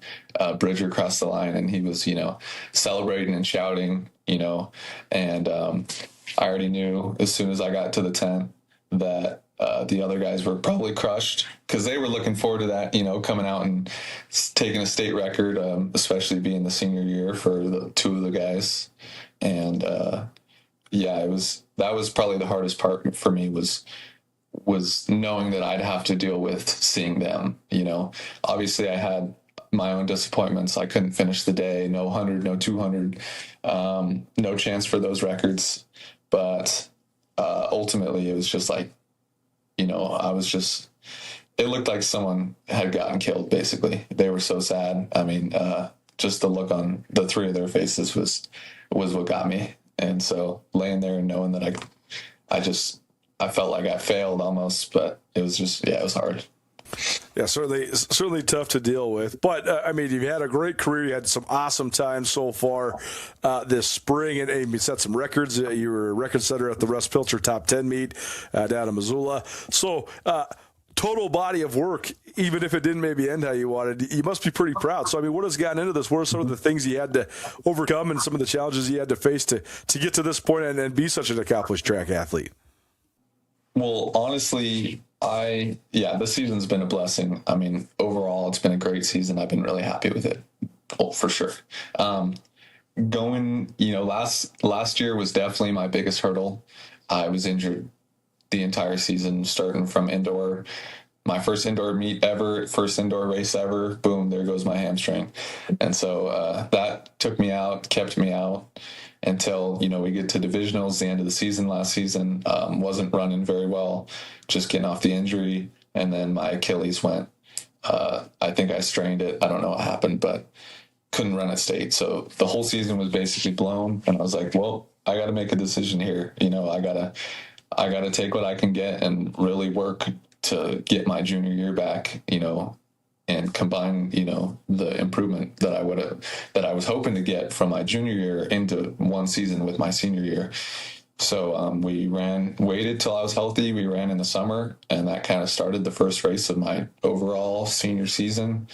And it was all right, ran very similar to sophomore year. And I was like, all right, we're back. And then, of course, the next few months was all just dedication. I had soccer, but mostly thinking about what I was going to do to really get prepared for this outdoor season, this indoor-outdoor season. And then that's kind of when after soccer was over, that's kind of when we just kicked it into gear. I was like, it's time. I got to go. I got to train. And so we did indoor. That was a blast. I had a great time with that and met a lot of cool people. Put up some decent times. Didn't have an amazing go, but I did well enough going into this outdoor. And then, of course, I was like, well, I'm still not where I need to be. Still not where I want to be mentally. And so I don't know if you've heard of the guys down in Houston that run Fast University, but I felt like a shot in the dark. I texted the coach Will on Instagram and was like, hey, I'd love to train with you guys if you have a camp or anything. I really feel like I could use some work. And he was just so welcoming and open to that. And I was able to get down to Houston for a week and train with some dudes, going to big colleges, NFL players. Coach Will himself is an amazing coach.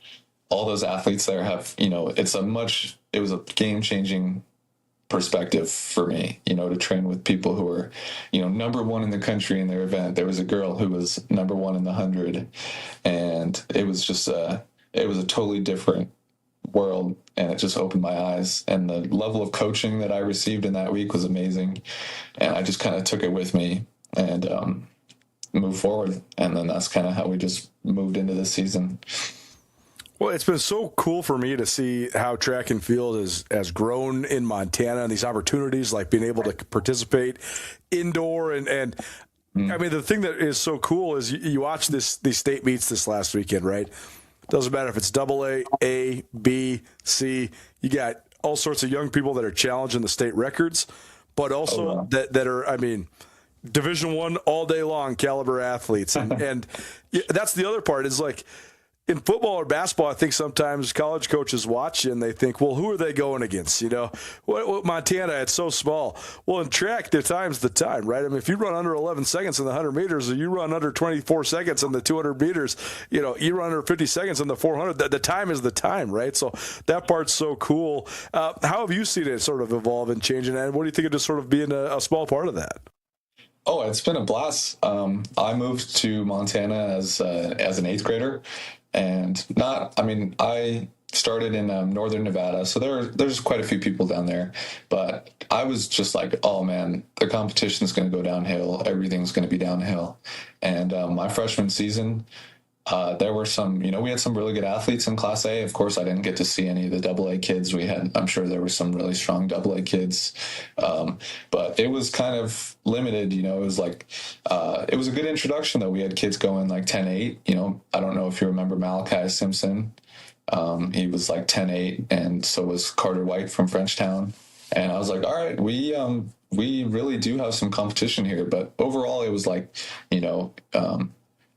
pretty expected. I feel like there was a lot of good athletes, but the really, really high caliber, I didn't feel like was there. But the last 3 years have been ridiculous.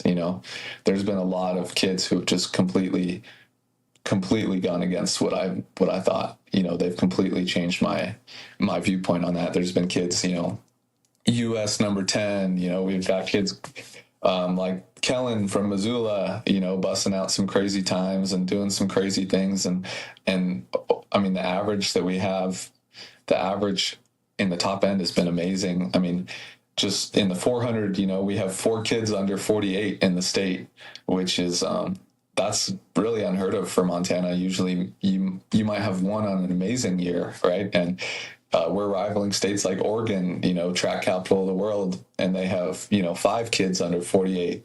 Washington has like 7.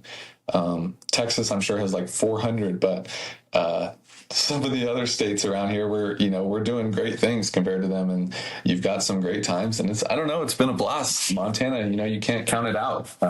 Don't forget Ryan Deerenfield, the indoor prodigy last year. Totally. Yeah. So it's been super cool. Well, what's next for you then? I know you have some future plans. You're going to at least try your best to continue running track and field. So what's on the horizon after you graduate? Yeah, so I didn't quite hit the standards I needed to get recruited to the school I'm trying to go to academically. I'll be going to Clemson, and I'm doing that with academics in mind. And so I was like, shoot, well, I might as well try and run track there. And so I didn't quite hit their standards. I was really close in the 400, and I was not too far off in the 200. But I'm looking at a walk-on spot. That would be amazing, just an opportunity to walk onto that team. I'm still not 100%, on Clemson. If there was a coach who really wanted me from somewhere, interesting, I would be like, I might really consider it, and that could, be a total possibility. Well, very good, and hopefully maybe a coach or two will listen to this and maybe give you an opportunity as well. But it's been fun following you, man, and sorry about the adversity you had to go through last weekend, but still you got at least the 1 gold medal, and it's been fun to watch you all along the way. So we appreciate you for chiming in here and making some time for us. Well, thank you so much for having me.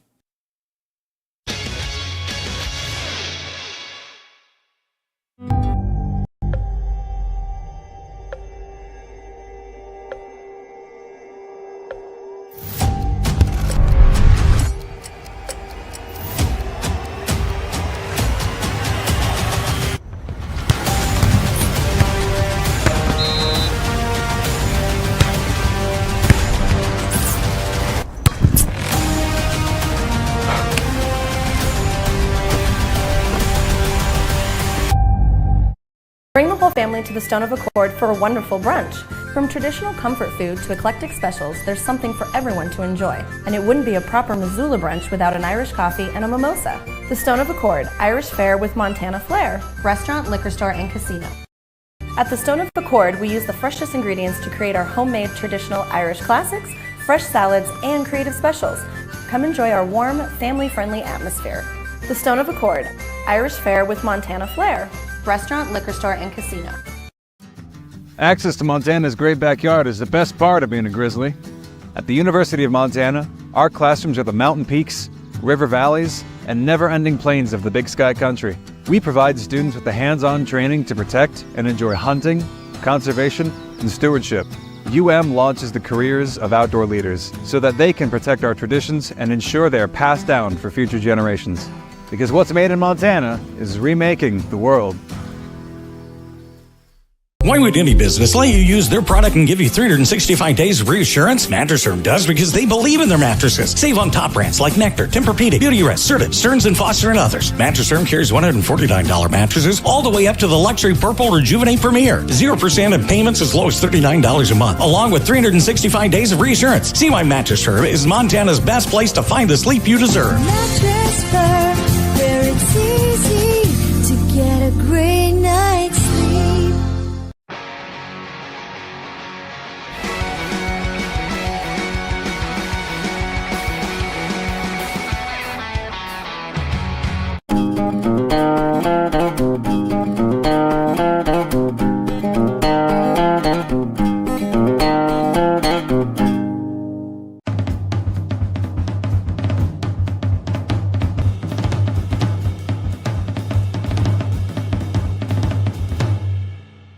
Mountain Town Vacation Rental Management, your local partner for vacation rental success. We provide a fully customized hosting experience tailored to your needs and goals. Your home is listed on every major site, helping you maximize visibility and bookings. And our local team is available 24/7 to handle guest needs and booking inquiries. Let us take the stress out of managing your vacation home. Contact us today at mountaintownvrm.com or give us a call at 406-369-3080.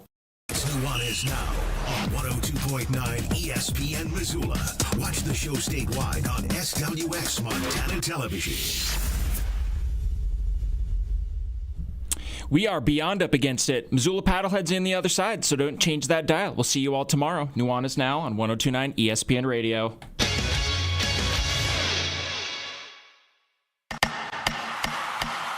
Affordable family fun entertainment.